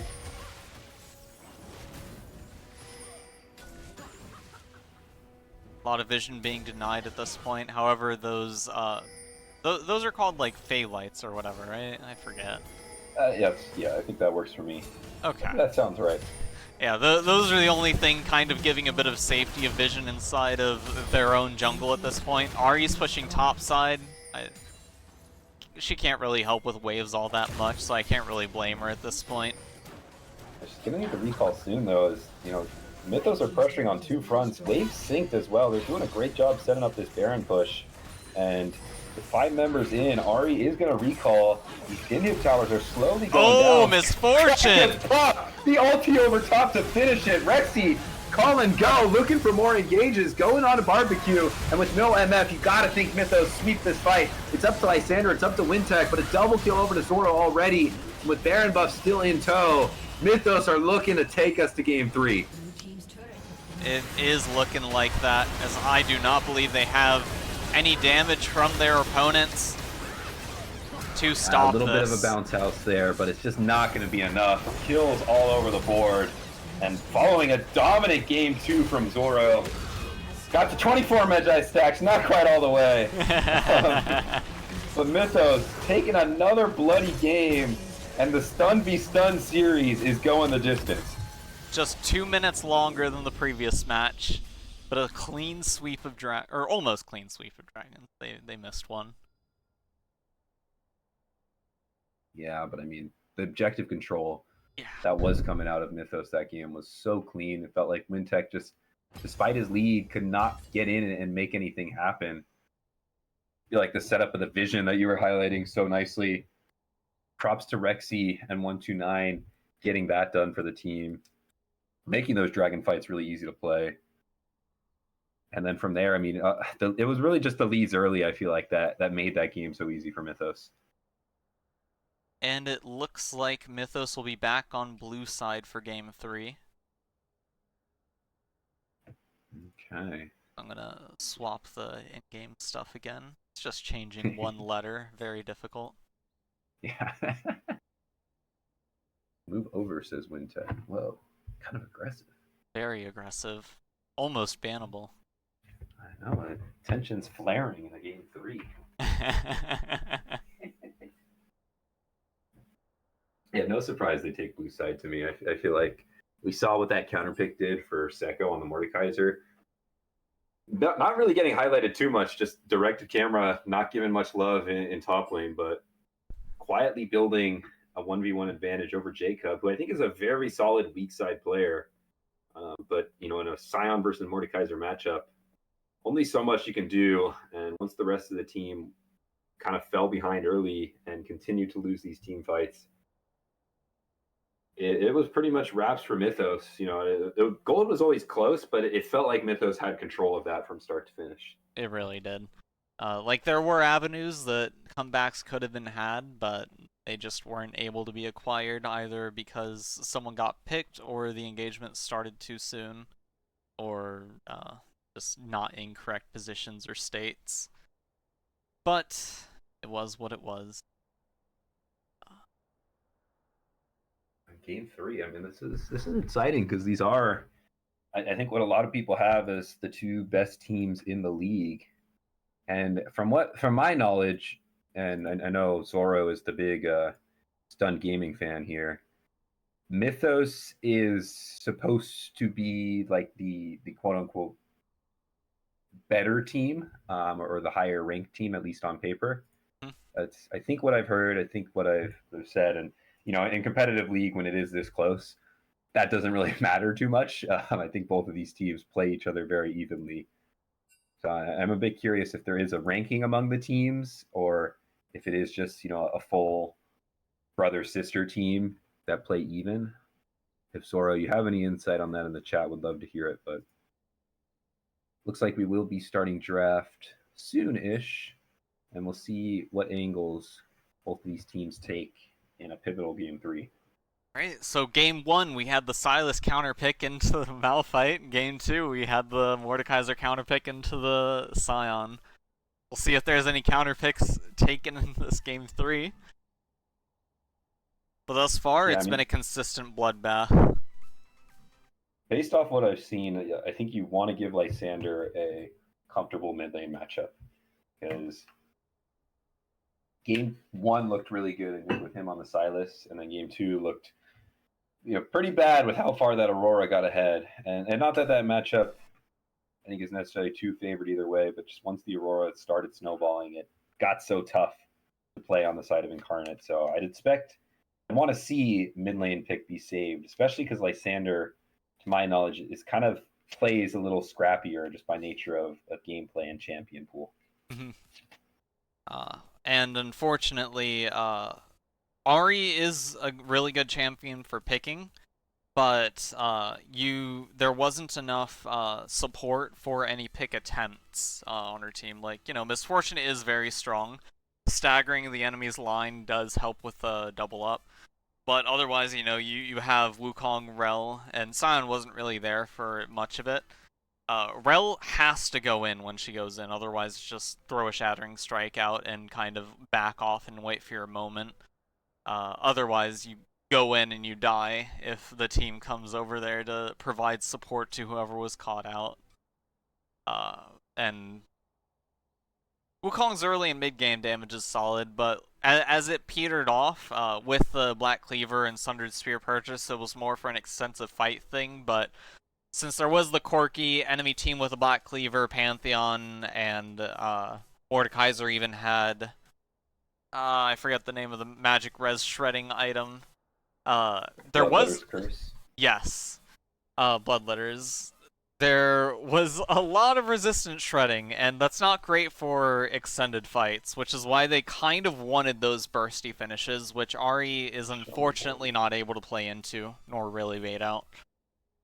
Yeah, looking at this draft so far, need to see an Ahri pick come out from either of these sides. I feel like that's what it's screaming. I think I'm a little behind on drafts, so it may be delayed. But Yunara coming out first pick, I think that's a fine first pick. You can play either Enchanter or Engage with that. They're going to go the way of the Alistar. And then Lucian on the Incarnate side, I'm kind of surprised that wasn't paired up with either an early Nami or an early Braum. Either will be playable into the Alistar, especially something like the Braum. But we'll see if they want to go for something like the Ori instead to get that clean dive off onto enemy backline. Alright, there's the Braum pick. Okay. So going to lane. Oh yeah, Nocturne being Incarnate's second pick. I'm surprised to see a Nocturne pick that early. Mythos opting for Jarvan and Alistar. Nocturne pick does kind of knock out the possibility of a Shen pick, or discourage a Shen pick with his paranoia blotting out the Stand United. Mm-hmm. Is my mic quality bad? No, your mic sounds fine. It's not as clear as like it sounds like there might be cloth or something between you and the mic, but other than that. Let me disconnect. I know my headset isn't the greatest, but I just got a message. Someone I usually call this saying it's not great, so I'll be right back. Okay.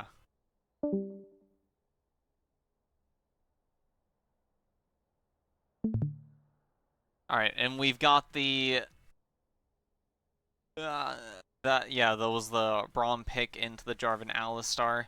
Last bands coming: Orianna, TF, Victor, and Annie. A lot of control is out, along with some pick. Kind of surprised to see the Annie ban. I guess the Jarvan does help with locking down, but you do have mobility get outside of it.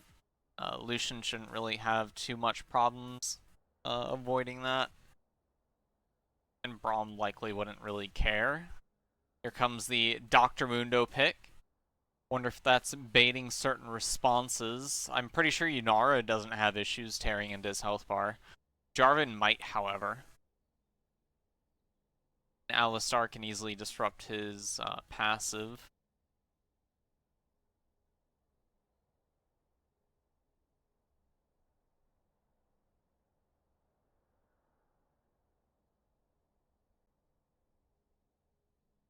Alright, response from Mythos with Hui.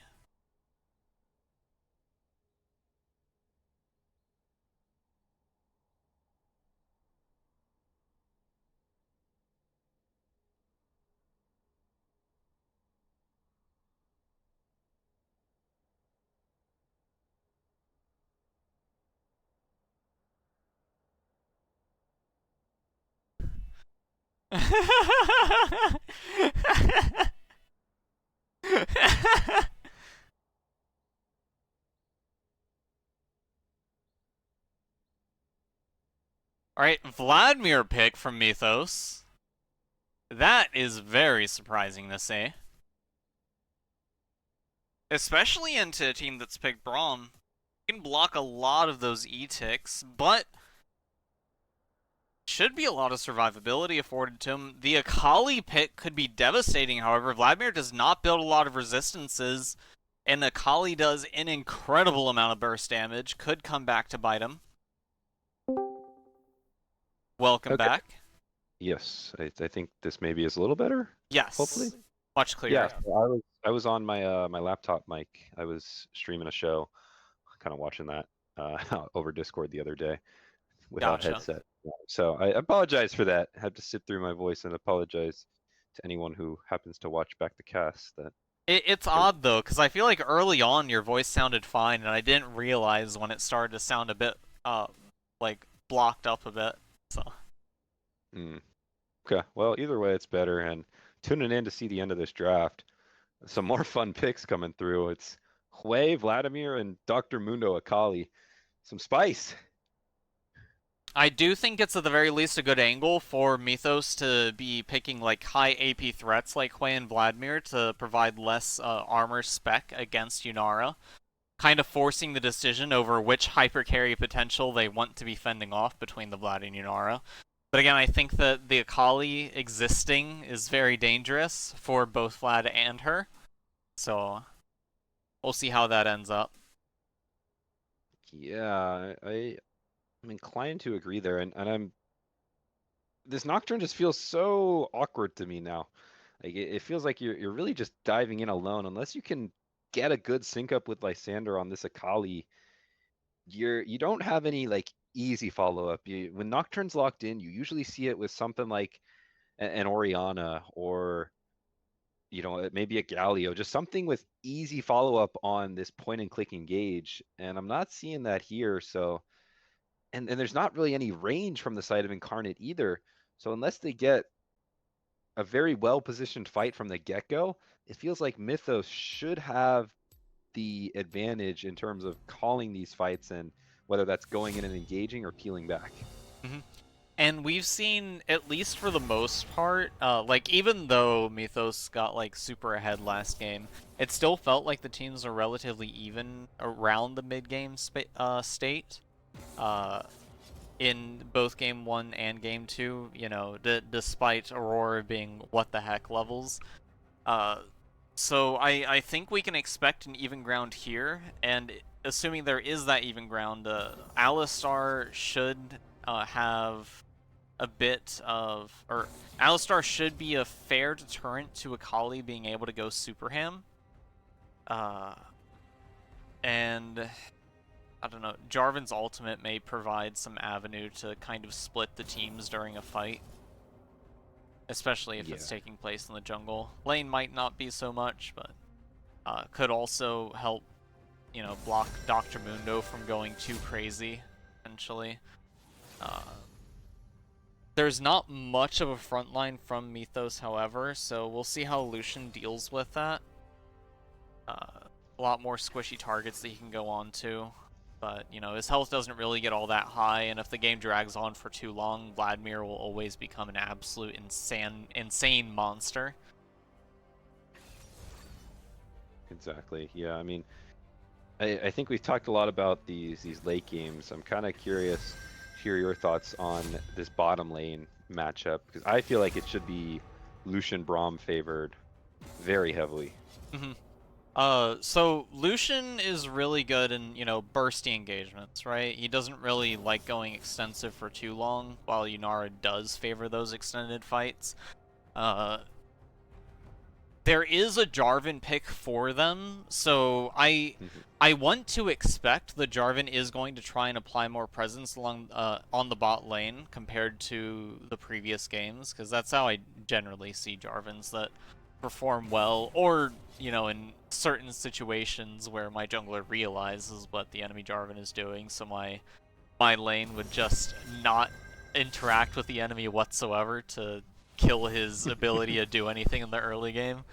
But generally, you would expect Jarvan to spend a lot of time in the bot lane. And if he does, then it kind of makes it very difficult for Incarnate's bot lane to be able to do much. We'll see if that does happen. But, you know, Yeah, I don't know where else you're ganking as Jarvan, right? Like, into Akali, that seems pretty tough, and then ganking for a Vlad into a Mundo, definitely not. Yeah. Like, I think Vlad would be able to deal more damage to Mundo than a lot of other champs, since, you know, he's ranged and he has his really good sustain, but, and, you know, if he does get hit by a cleaver, he can at least stroll away in his pool, at least to a degree. We'll see if he runs Phase Rush or not, though. Might run Grasp. Let's see. Ooh. That'd be some good tech. But yeah, Akali, always painful to attempt ganks on her, because post level 6, it's like, yeah, what 2 screens away is she gonna dash to after she goes in? Who knows? Yeah, I think that will be an interesting matchup for me to watch as well, because Zoro really had the better of Lysander in that game 1 on, or sorry, in the game 2 on the Aurora, but this time it feels like the Akali maybe should have a little more agency. It's a different type of matchup, at least, with Hui gonna have to play this range and this poke to get a lead over the Akali, but Lysander so good on these melee skirmishing mid laners. I don't know if you're comfortable doing that if you're Zoro. I only hope that Hui will be better dealing with Akali's mobility in the lane than he was able to do so with the Aurelion Soul into the Silas, because those catches can be just as deadly, if not more so, on Akali. Like, land a single shuriken from Akali, and your health bar in like Boom. level 2 is gone. Yeah, Hui's gonna have to play that very carefully. Hold Maybe on to his Jarvan plays fear. around the mid lane, but I don't know if that's worth it when you talk about how volatile the bottom lane could be. Top lane's definitely gonna be a farm fest. That's what we've seen out of Jacob and Seko in games 1 and 2, and I'm expecting more or less the same. It'll just be about trying to farm up, get some plates where you can, and then make your impact known in team fights. Yeah. Spectre Light coming through. So I do feel that if we do get to endgame, and once again, assuming it's a neutral-ish state, that Mythos should have the advantage here because, you know, Lucian tends to fall off. Nocturne also kind of tends to fall off. But, you know, Lucian falling off is at least a trend of how it was before not Essence Reaver, the cooldown reducing Navori. Mm-hmm. Navori does help fend off against some of that angle, and you know Braum exists to help even more with that. But then again, I've seen Yunara damage output, and it can be insane. So I'm with you. I think Mythos, almost every single lane is going to outscale. And so it's going to be on Incarnate to get something done in the early game to start to build a lead for themselves, look to, you know, stack up some dragons because Vlad late game, I think, is the scariest out of all of those. You know, yes, Mundo does scale up and is going to be a solid tank, but I feel like Yunara and Hui have enough damage to try to shred through that. And then Vlad's going to match that scaling with his own threat to the back line. So unless this Lucian Akali can build on a lead early, Incarnate, I feel like they're going to be in trouble. So a lot's going to come down to this early game and how it's navigated. I think crucial part of both sides of that is going to be the junglers, 129 and Wintech. Where are they going to go? Where are they going to path? Are they going to path into each other, path away from each other? Are they going to meet at dragon fights? And once they hit 6, those ultis are going to be crucial. Punishing potential flashless targets is going to be your easiest mark for kills, and that's where I expect the game to really blow open. It'll be interesting to see how both junglers navigate this early game. something else to keep note of is just the severe discrepancy between the hard CC available on either side. You know, on Mythos, you've got Alistar Hui with his Terrify, the Jarvan knock up and wall and whatnot, while having displacement built into it, so it's deceptively strong for that. Meanwhile, I keep wanting to call them Instinct. I'm so sorry. Incarnate. Incarnate only really has Braum's ultimate, which is unfortunately unreliable. I still wonder why it is that the increased knock-up only affects the first target hit. You've got a fear from Nocturne, and that's basically it. So if the enemy team gets in your line, they're not really going to be stopped by all that much. It's just going to have to be a lot of slows and whatever peel you're able to afford, which isn't really much. Yeah, it's maybe just Braum and somehow kiting things back, hoping that, you know, maybe it's a botched engage, a flag and drag going in too far. Barbecue and Spirit Tracks, they're already getting off to a solid start. This is what you want to see, punishing a level 1 Alistar. I say the weakest level 1 in all of bottom lane, so just, you have free reign to walk up and look to make these punishments happen. Not only is it not particularly great, but the fact that Alistar's headbutt into Lucian is basically like, oh, you're in auto range of me, let me push you into auto range. Like, yeah. What do you do with that? And then he's just further away from safety. And then you could just dash too, like dash in. It's a comfortable matchup for this bot lane, exactly what we want to see. In the mid lane though, I gotta shout out Zoro on this way. So far, doing well spacing out Lysander and getting a solid chunk of health onto this Akali to make himself more comfortable in the lane. Did you just see the reset from the Nocturne? He cleared Krugs, wow. Recalled to buy the longsword before he's clear, so I think he really does want to fight this bot lane really early. He's expecting the Jarvan, probably. Yeah, that's an interesting call, but I feel like you're giving up tempo for first Scuttle, which isn't going to matter too much if you full clear, but definitely going to be something to watch. Good shout there as Lysander going in for a trade, using that Shuriken flip onto the Shroud. So Jarvan's going to be a bit ahead in the clear, but there is a ward in Tribush. So we'll see where they end up going and if these junglers do actually converge. Maybe fairly even. because of that, you know, travel time. Yeah, it looks like Jarvan pathing towards mid. Lysander already falling pretty low and still trading aggressively. Electrocute does proc. 129 looking in the area. Flash is up.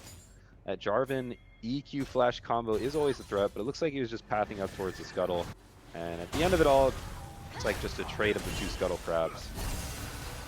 Uma getting chunked though, is forced to pop heal and barrier. Spirit Tracks falling low, but I think they're going to be comfortable with that summoner trade. And Nocturne's Raptors are coming up right now. That is crazy tech. Even though the recall technically slowed his movements, the jungle camps are up perfectly for him. I wonder what this next recall is going to expect. It's like he possibly tested this out, maybe. 720 gold. Yeah, I guess so. And now you can back, get another good chunk of items. Raptors down. So CLT saying it in chat, it's a pretty well played from the start, despite no ganks coming through. Wintech navigating that early clear pretty well. And now Spirit Tracks back in the bot lane. We'll see if they go for an engage. 2-man combo from Rexy coming through. And now Spirit Tracks just back to lane, already chunked. So Yuma and Rexy able to fight back a bit in this bottom lane. And with Ornn being Braum being fairly low in health, the trades are going to be a bit more dangerous for him. But yeah, the extended trades afford to Yunara, like if you are able to turn around on it, and you know, Alistar's durability, a bit more armor than Braum has to him, has the health, has healing thanks to his passive. So the trades actually aren't all that bad so long as you wait out those first few levels, and considering Lucian does fall off, the less aggro he's able to be, this may actually work out in Yunara's favor in the long run. Definitely agree, and already, you know, forcing these desynced back timers, Lucian able to stop Alistar's base, so walking in, and Nocturne able to get the Phage off the first back as well. Something to point out with that tech from the longsword to the Raptors, putting himself in a good spot for any potential skirmish that we are just waiting to break out after such a bloody first 2 games. And Jarvan only sitting on 2 base items as well. That Dragon gonna be started up by Wintech.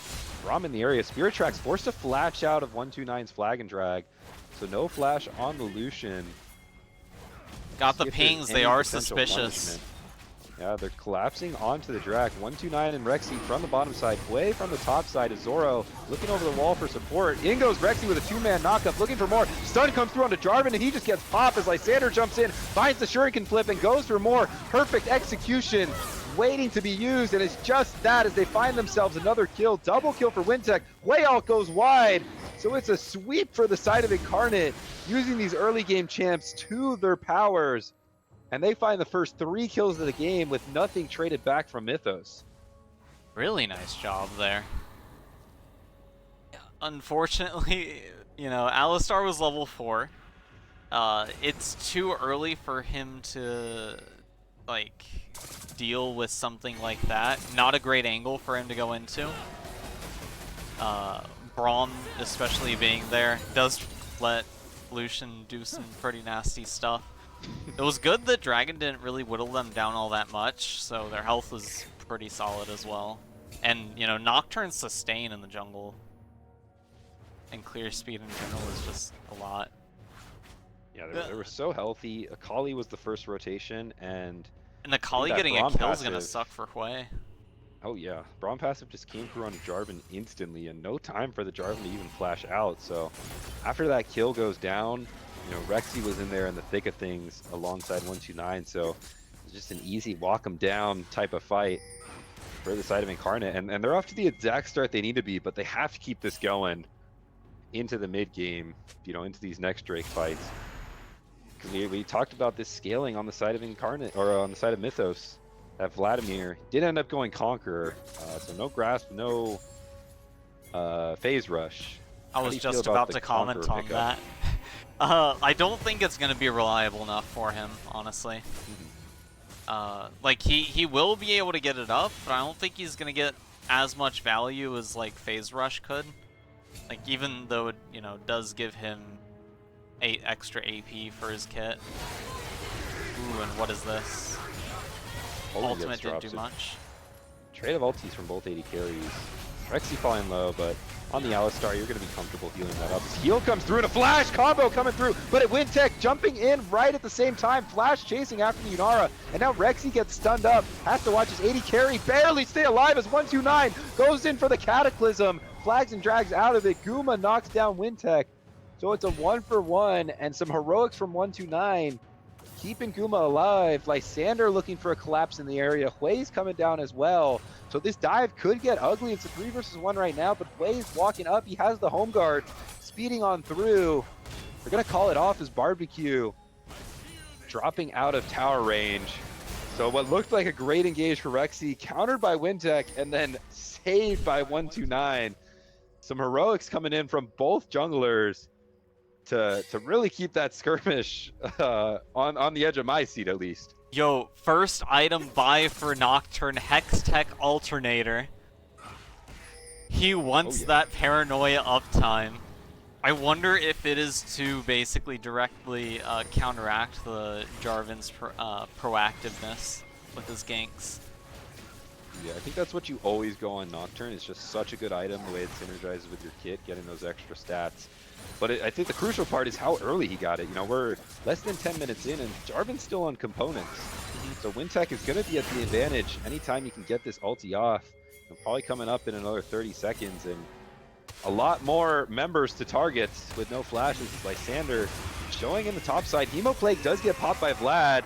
Conquer is stacking, no phase rush to escape though, but does dodge out of the R1 from Akali. R2 does connect, and Shuriken flip to dodge out of the flag and drag. Lysander is styling his way to 2-0. These Sylas and Akali players, man. It's unfair. Hands are too good. Just making that. It does drop, you know, a wave to make that happen. So Zoro is up some CS, and I think crucially hasn't died in any 1v1, which is pretty impressive. Not yet, at least, but we'll see if that changes with the Gunblade for Akali coming on through. I'm really surprised they brought back Gunblade. Omnivamp returning is Omnivamp for, you know, Akali return. Ooh, what is Nocturne ult in the bot Hold up, side. I'm backing up. I'm backing it up. We'll reset into this one as Rexy. It looks like he went in, popped the ulti, looking to keep the fight going, but with Nocturne in the area, running on down, sprinting on down, a stun onto Guma from Barbecue, followed by a stun onto Rexy is going to be enough for Wintech, Spirit Tracks, and Barbecue to just walk away with that fight. And now 7-1 for Incarnate. They're keeping the snowball going. Man, the Brahms like movements there have been really good. Like I would not expect Illusion to survive that long against Yunar with a Kraken Slayer ready. Yeah, I think that's fair to say. I mean, just spacing it well, getting the stuns where he needs to, I think is another crucial thing. Just playing that well. You saw the stun onto the Alistar on the onset, buying space onto Yunara, just eating some autos to make that stun happen, keep Spirit Tracks alive, and then by the time Wintech gets in range, has that experimental Hexblade and just easy pickings. Dragon now up as Incarnate look to start it up, and Mythos, they're in the area to contest. I guess as this game drags on, as Lucian is getting himself the start of a lead, every time Nocturne presses that ult, it is basically a panic button for the enemy at this point. Their game plan is starting to get disrupted. Like, you need Yunara to get ahead, and Vladimir's struggling against them. Dr. Mundo. Yeah, we talked about the Hextech Gunblade. I mean, Omnivamp on Akali, I'm surprised too they added back the Omnivamp. I'm not surprised they added the item, but I feel like it should have just been stayed as, you know, like, here's an active slow with both AP and AD on the item. I think that would have been a good place to leave it, because Omnivamp feels weird to try to balance around, especially with how much stats the item gives. And Essence Reaver as well. And single target damage that, you know, Akali and Sylas and other champs have access to. Yeah, it seems a little, I think that's part of the reason we're seeing Akali at least creep back into the meta. That item is just so strong on her. What do you mean back into the meta? Has Akali ever been out of the meta? Yeah, that's true. I feel like I've been seeing it in pro play a little more than I otherwise would have. But definitely for the Midwest meta, it doesn't lead. We have a lot of proficient mid laners who are comfortable locking that in and, you know, hands checking the enemy. Mm-hmm.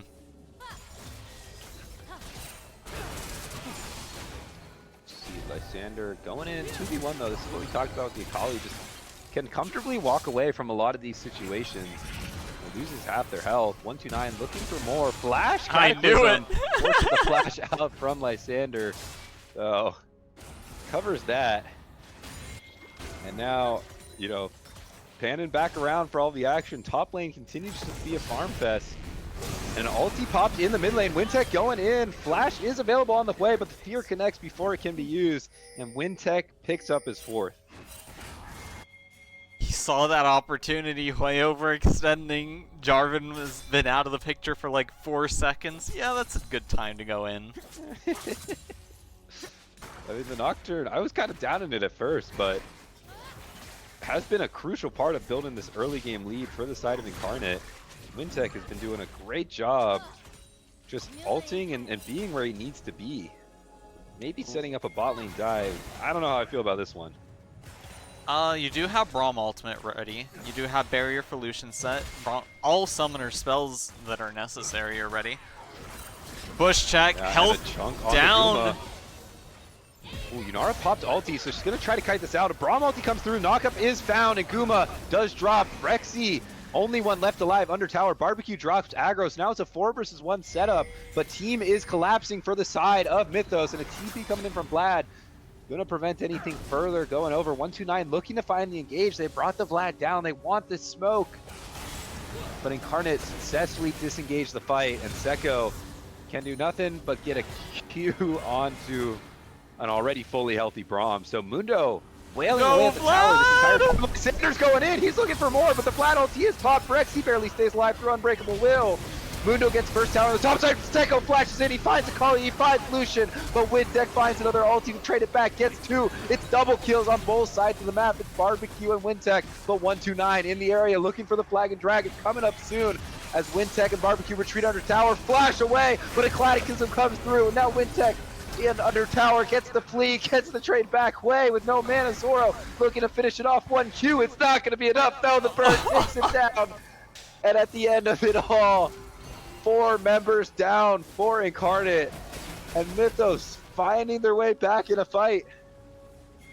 I am impressed by Akali coming down to finish halfway, but he's teleporting out? Nope, recall. And he's out. It's that empowered recall. Oh yeah, that's right. Mid laners get an empowered recall. Yeah, Akali going in there, I mean, very surprising, but I think it was Seko who was really able to turn that around with that flash forward to get the kills onto both carries, both Lysander and Spirit Tracks. Building for a death cap second. In, saving what he can, but by that point it was too late and Mythos were able to fight back a little bit. Another ulti coming through. Where is it at? It's in mid lane as Guma flashes out and leaves Rexy alone. With a phase rushing cow, he's looking to get out the flash. Nimbus cloak. Is it going to be enough? No. Spirit Tracks flashes forward to deny him the escape. And so Rexy falls down. Now 0-5 on that Alistar. I mean, Wintech has just been making these plays happen, and now we look at top lane. Jacob is going to be huge on this Mundo after all that solo time in the top lane. At the very least, you know, Vlad has shown that if he's not engaging with Mundo, his damage is pretty good right now. So anytime he does offer his allies some support, you can expect something. But that Mundo is looking like he will be a very big issue as the game goes on. Yeah, that's going to be sole point. Wintech taking the Drake down solo, especially if this Mundo gets the Chem Soul. It's going to be so huge for the Doctor in the top lane. Already trading aggressively onto Seko. Still has the maximum dosage ult available, so is getting collapsed on by 3, but with the ult, you gotta imagine stays healthy enough. Rexy going in for more, gets the knockup. The bounce house flashed away from Jacob, and he's healing up to full as Lysander shows face in the area. They're going on to 129. Shuriken flip only on the Shroud. Perfect execution. R2 is just enough to kill Seko with another Shuriken slap. And J-Club wailing away with that cleaver onto 129 in the meantime. Barbecue showing up in the area. Ulti pops, and J-Club should be able to walk him down. Zoro coming up. But it's the solo laners of Incarnate who are making it happen. Zoom out shows Wintech once again making the play. Flash is not going to be enough for Zoro to get out of that one. And lights go off, and Mythos go down for what feels like the 7th straight fight. Man, imagine if Vlad was just a bit further down from the Jarvan ultimate. He might have been able to survive that. But instead, he got trapped inside the Cataclysm to his death. Yeah, it felt very close. And I mean, that's the power of this Mundo. They let him scale when they made that bot lane play. So yes, it looked really good in terms of kills, but gold-wise, it feels really tough to play. And still no anti-heal from any member of Mythos. They're going to chase down this Mundo who finds himself walking into 3. So should be a kill going over. We'll see if they decide to give it to anyone. It's going to be Vlad. Seko securing that one, continuing to scale up on that Vlad. That should be his death cap. Now. Yes. That's a huge purchase. Should be enough, I think, to be able to reliably kill the Lucian. Since Kali has her Seeker's Arm Guard, much less likely for that happening for her, at least for the time being, until she gets Zanya's.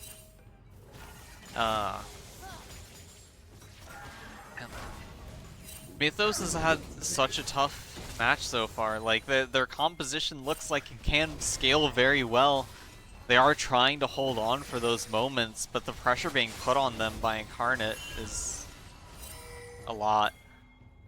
Yeah, I feel like every time they look for an engage, Mythos, Wintech's in the right spot to just pop that knocker and ulti and turn the fight around. So, you know, Rexy has been finding good angles, but once that Nocturne ulti comes through, it completely flips things around, and Incarnate have been able to slap back. I think crucially, I need to see healing reduction come in. This is always a topic when you see things like a Mundo and a Vlad. Who's building it on both sides, really? I mean, so someone's got to get it. Frankly, I'm like, at this point, Mundo has Sphere Visage. I think their worries are kind of elsewhere when it comes to healing. Like, if his ultimate runs out, that will be the avenue to kill him. Otherwise, I don't think you want to actually melt into that.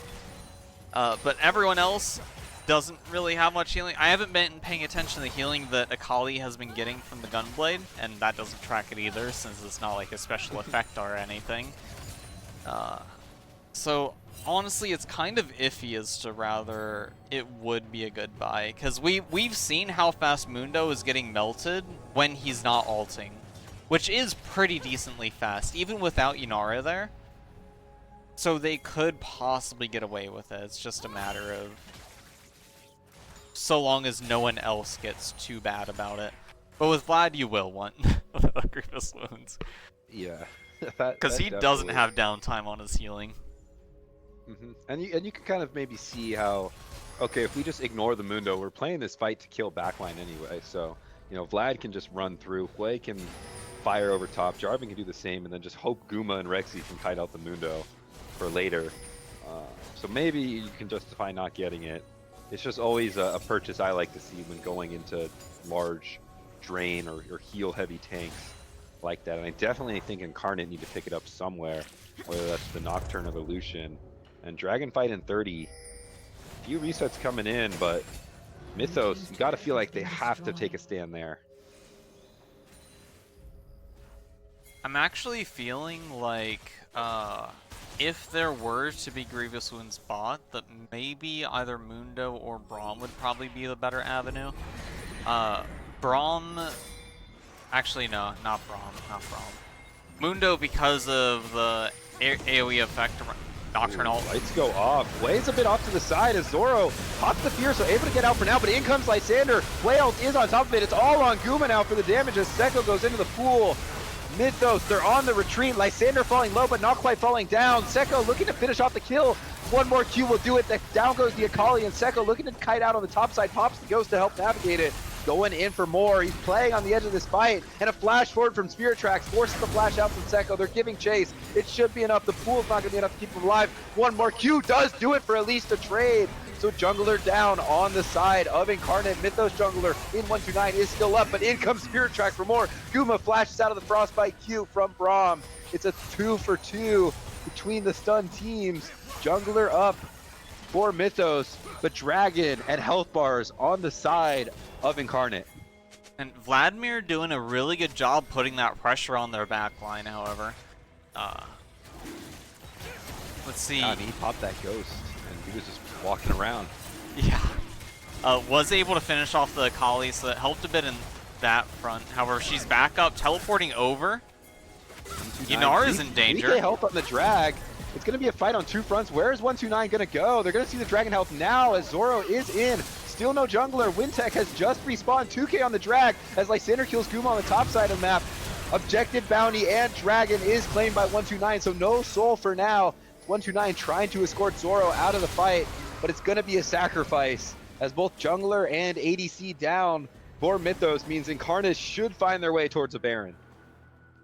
That damage of everyone resting on that Rumble ultimate from Hui, quite significant. Yeah. Almost like a Teemo shroom in that regard.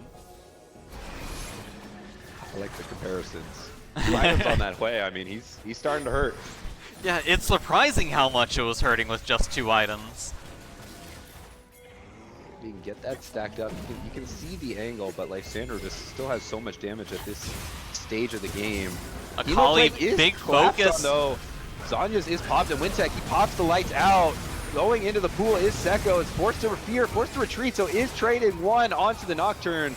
Another crucial kill onto Wintech to keep the game alive. Lysander ticks down. It was the Lysander, the Andres, and the Blackfire Torch. My eyes thought that Akali was alive, but items say otherwise, so it's actually a 2-for-1 in favor of Mythos. Alright. And yeah, this Hui is putting some work in at this point. Braum down. Caught out.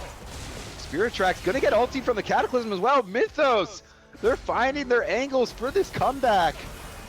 Off the back of Zoro and some burns, but I think most importantly, Seko. Don't let me smack talk you ever again. This Vladimir is finding these angles, these plays. And I think this, Nocturne on Wintech, we talked about how awkward it is maybe to play. Keeps going in, and just this time, with more items on the side of Mythos, they're not finding the kills. Baron is started, but health bars are dangerously low. Yeah, and you might not want to reveal yourself to possible paranoia go in there. Oh my gosh, what a game. I mean, yeah. Mythos are still down 4K gold. But Vlad has 5K his gold. Void Staff, and Hui, with not even a Magic Pen item other than his Sork Shoes, is putting in so much pain on them. And Inara working on her 3rd item. Jarvan does have Cleaver, plus his Q has Armor Shred built in innately. So even though Mundo has all that armor available to him, a lot of it's going to be shrunk down for Inara. And I think this Baron is going to be a crucial chance for Mythos to kind of claw back some gold. How do you want to see them play this? Is it a 1-3-1? Is it a 4-1? Well, or should they send their solo laners? Yeah, because, Vladimir does have teleport up, no matter when he comes in, there isn't anything reliable to hold him down when he does. So they can, so long as they don't get instantly wiped, Vladimir can shift any fight the way they want it.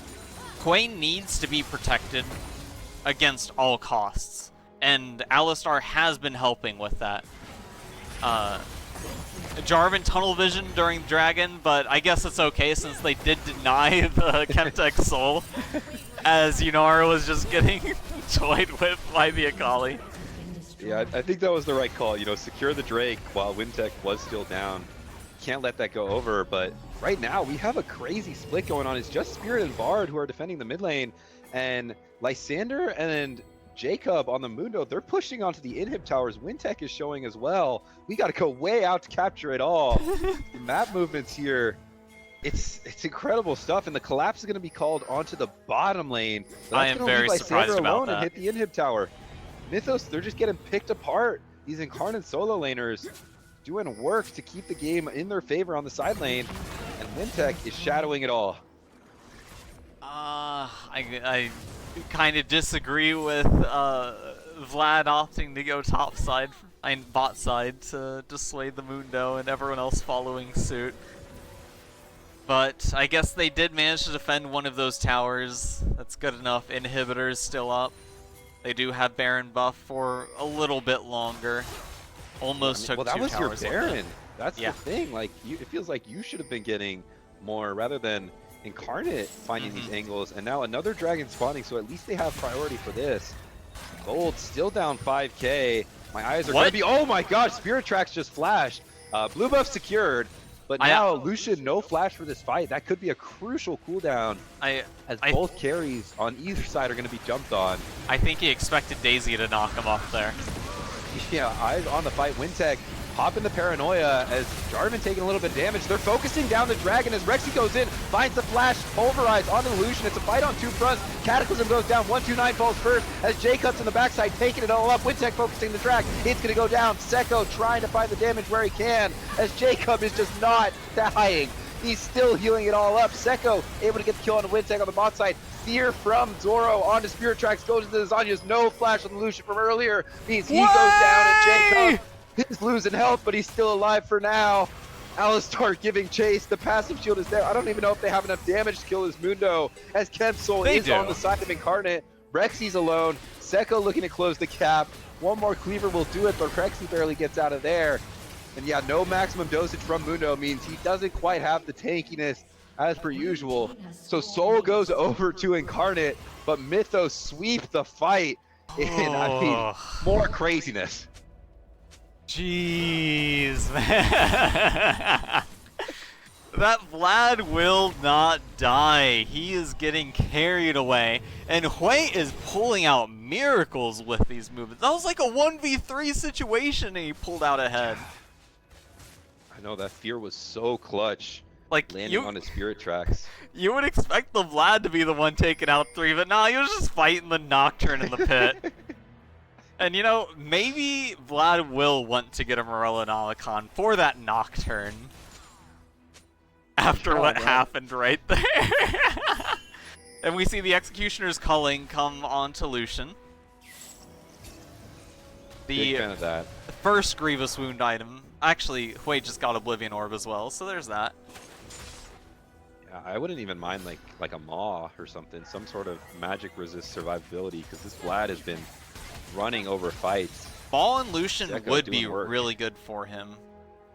Like, obviously, if Vlad does get, you know, about 3 minutes longer into this game, I don't think the shield will help him, but the lifesteal and the Omnivamp provided by it will at least probably help him somewhat.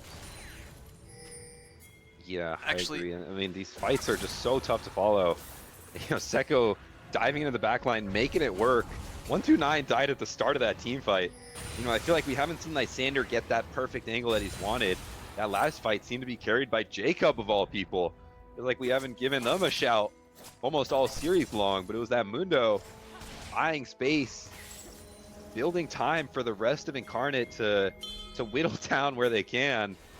Just ultimately, this Vlad and Hui, 7 kills apiece. Items ticking up. They're so strong with all that magic damage coming through. I can't wait to see the damage charts after this. Mundo padding is going to be insane. Yeah, I mean, he just heals it all up too, and still, okay, Morello Nomicon coming over from Hui, so I'm a fan of that purchase. I think it's fine by now, like when you have all these other items. He is the best option for that. Mundo. Grievous Wounds as well. Vlad can pull it off as well, but it's looking like he's going for that book instead. Mm-hmm. That works too. And as we approach what's probably going to be a big, maybe game-ending Baron fight, how do you want to see both teams kind of posture and start to play for it? I don't know. Vlad has been doing a really good job forcing like a diversion on both sides. Hui and Yunar have also been working really well with each other.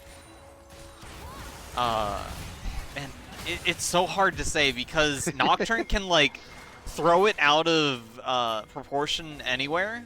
that he kind of wants to, and Akali's pushing that bot lane right now.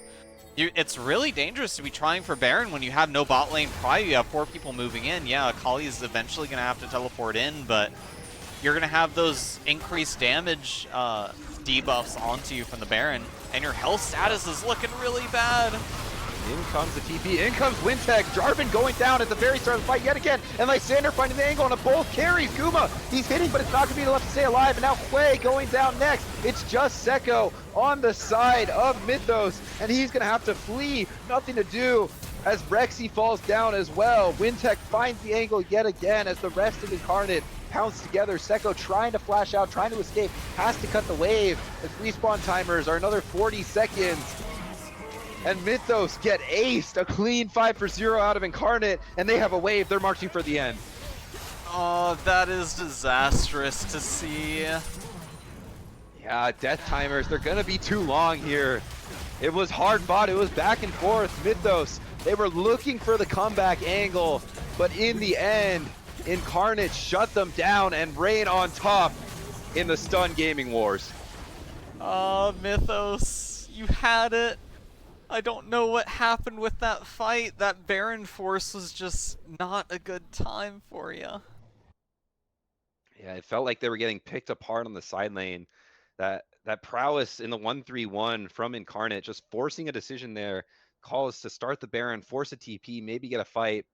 But it was Wintek yet again finding that first pounce and the angle there onto Jarvan. You can see the damage charts here that we've wanted to see. It's well spread on the side of Incarnate and definitely heavily carried by those AP threats on the side of Mythos. What a game, RPs. RPies, excuse me. Yeah, man. Also, didn't help that when Akali went atop the Hwei and Yunara that Jarvan ulted on top to, try and hold her in, but then he kind of died right after, so Yunara was pushed up against a wall, unable to move from that point. Easy cleanup from the Akali. And then Hwei popping out of the Zhonya's after. Not really much he can do after that. So unfortunate. They put up such an incredible fight. Yeah, I mean, those team fights were electric to watch on both sides. I think I definitely did not do it justice in terms of calling out every single player and their impact there. So many utility tools on both sides to turn those fights around. I think Sekko is the one that definitely comes to mind for this game 3 in terms of trying to battle this uphill fight and scaling. And on the other side, Wintek and Lysander finally getting that backline dive off in that last fight made the difference. But all in all, I mean, well played from both teams. From laning to skirmishing to team fighting, it's exactly what you want to see out of these 2 top teams in the league. Unfortunately, the Yunara wasn't able to get to a point where she could pop off, and it just seemed like too hard for her. The pressure from the Akali was like, so much. Her backline access was effectively free, which is unfortunate. It's really hard to shut her down as Alistar. Because, dashes can kind of escape his headbutt. And, following, regardless if it's her shuriken or ultimate, can just immediately follow up with the other and just complete disorientation of what's going on, and then the smoke just gives her a lot of room to decide her entry points after that. Yeah, I mean, there was no peeling going on. It's I mean, you look on both sides, you can't really peel. Even with champs like Braum and Alistar, it's all dive. You can't peel off of Vladimir. You can't peel off this Akali Nocturne. So it's just explosiveness, and it made for a great series to watch. And in the end, for this game 3, Mythos came on top, but we had a very competitive first 2 games as well. Oh, yeah. The absolute trio of games were insanity. Yeah. It was an absolute pleasure to cast it with you. I'm glad you allowed me to hop in here and join you on this lovely Saturday night. Ditto. Your play-by-play was on point. Very well kept up. I don't even know if I did, man. Like I actually missed that like Silas Malphite ult miss in game 2. Like I can't keep up with it all. Everything's just flying around, and then even with your good camera work, still missing out on everything. Well, I'm glad that I at least didn't make that many camera slip-ups as I do when I solo cast, so there is that. Oh, man. Actually, unfortunately, I can't see the stats of Vladimir's decision to go Conqueror. He was at least... I assume he was able to keep it up a fair amount, though, throughout the entire thing. I don't think it's a bad pick for him, especially if he is able to keep it up. It's just difficult. Because it doesn't... Because Phase Rush provides him a lot more mobility around the battlefield. I feel if he did have Phase Rush, he possibly could have survived at the end. Whether or not he was going to be able to actually defend the base, but... Uh, tough calls. Small things like that can make huge differences. And Zorjiro, unfortunately, your Hui was not able to pull over the victory. Yeah, it was just so many like unfortunates, right? Just because all these fights were so close, and you see so many good moments from pretty much every player in the game at some point over the span of the 3 games in this series. I'm so glad it went the distance, and it's going to be exciting to see, where these teams shake up and where they land, because this was a crucial matchup for both sides. Looking into the larger playoff picture, when you start to talk about maybe league favorites. That means that Incarnate is presently the #1 team at the moment in the series, right? Without a doubt, yeah. I mean, they go up to 5-0 now, I believe, and all with against. I think they've had pretty solid wins as well.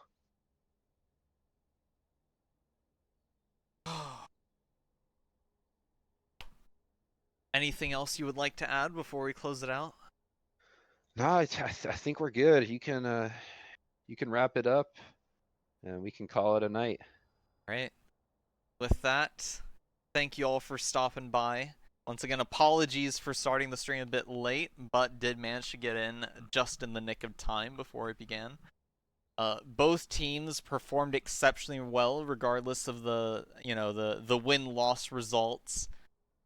Definitely game 1 and 2 with the counter pick. Or game 1 mostly was the counter pick that was very much missed.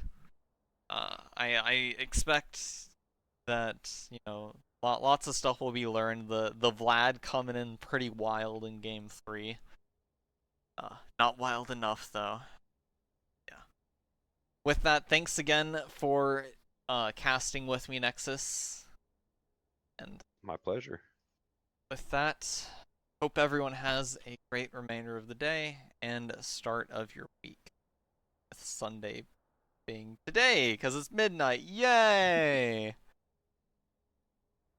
Alright. Bye!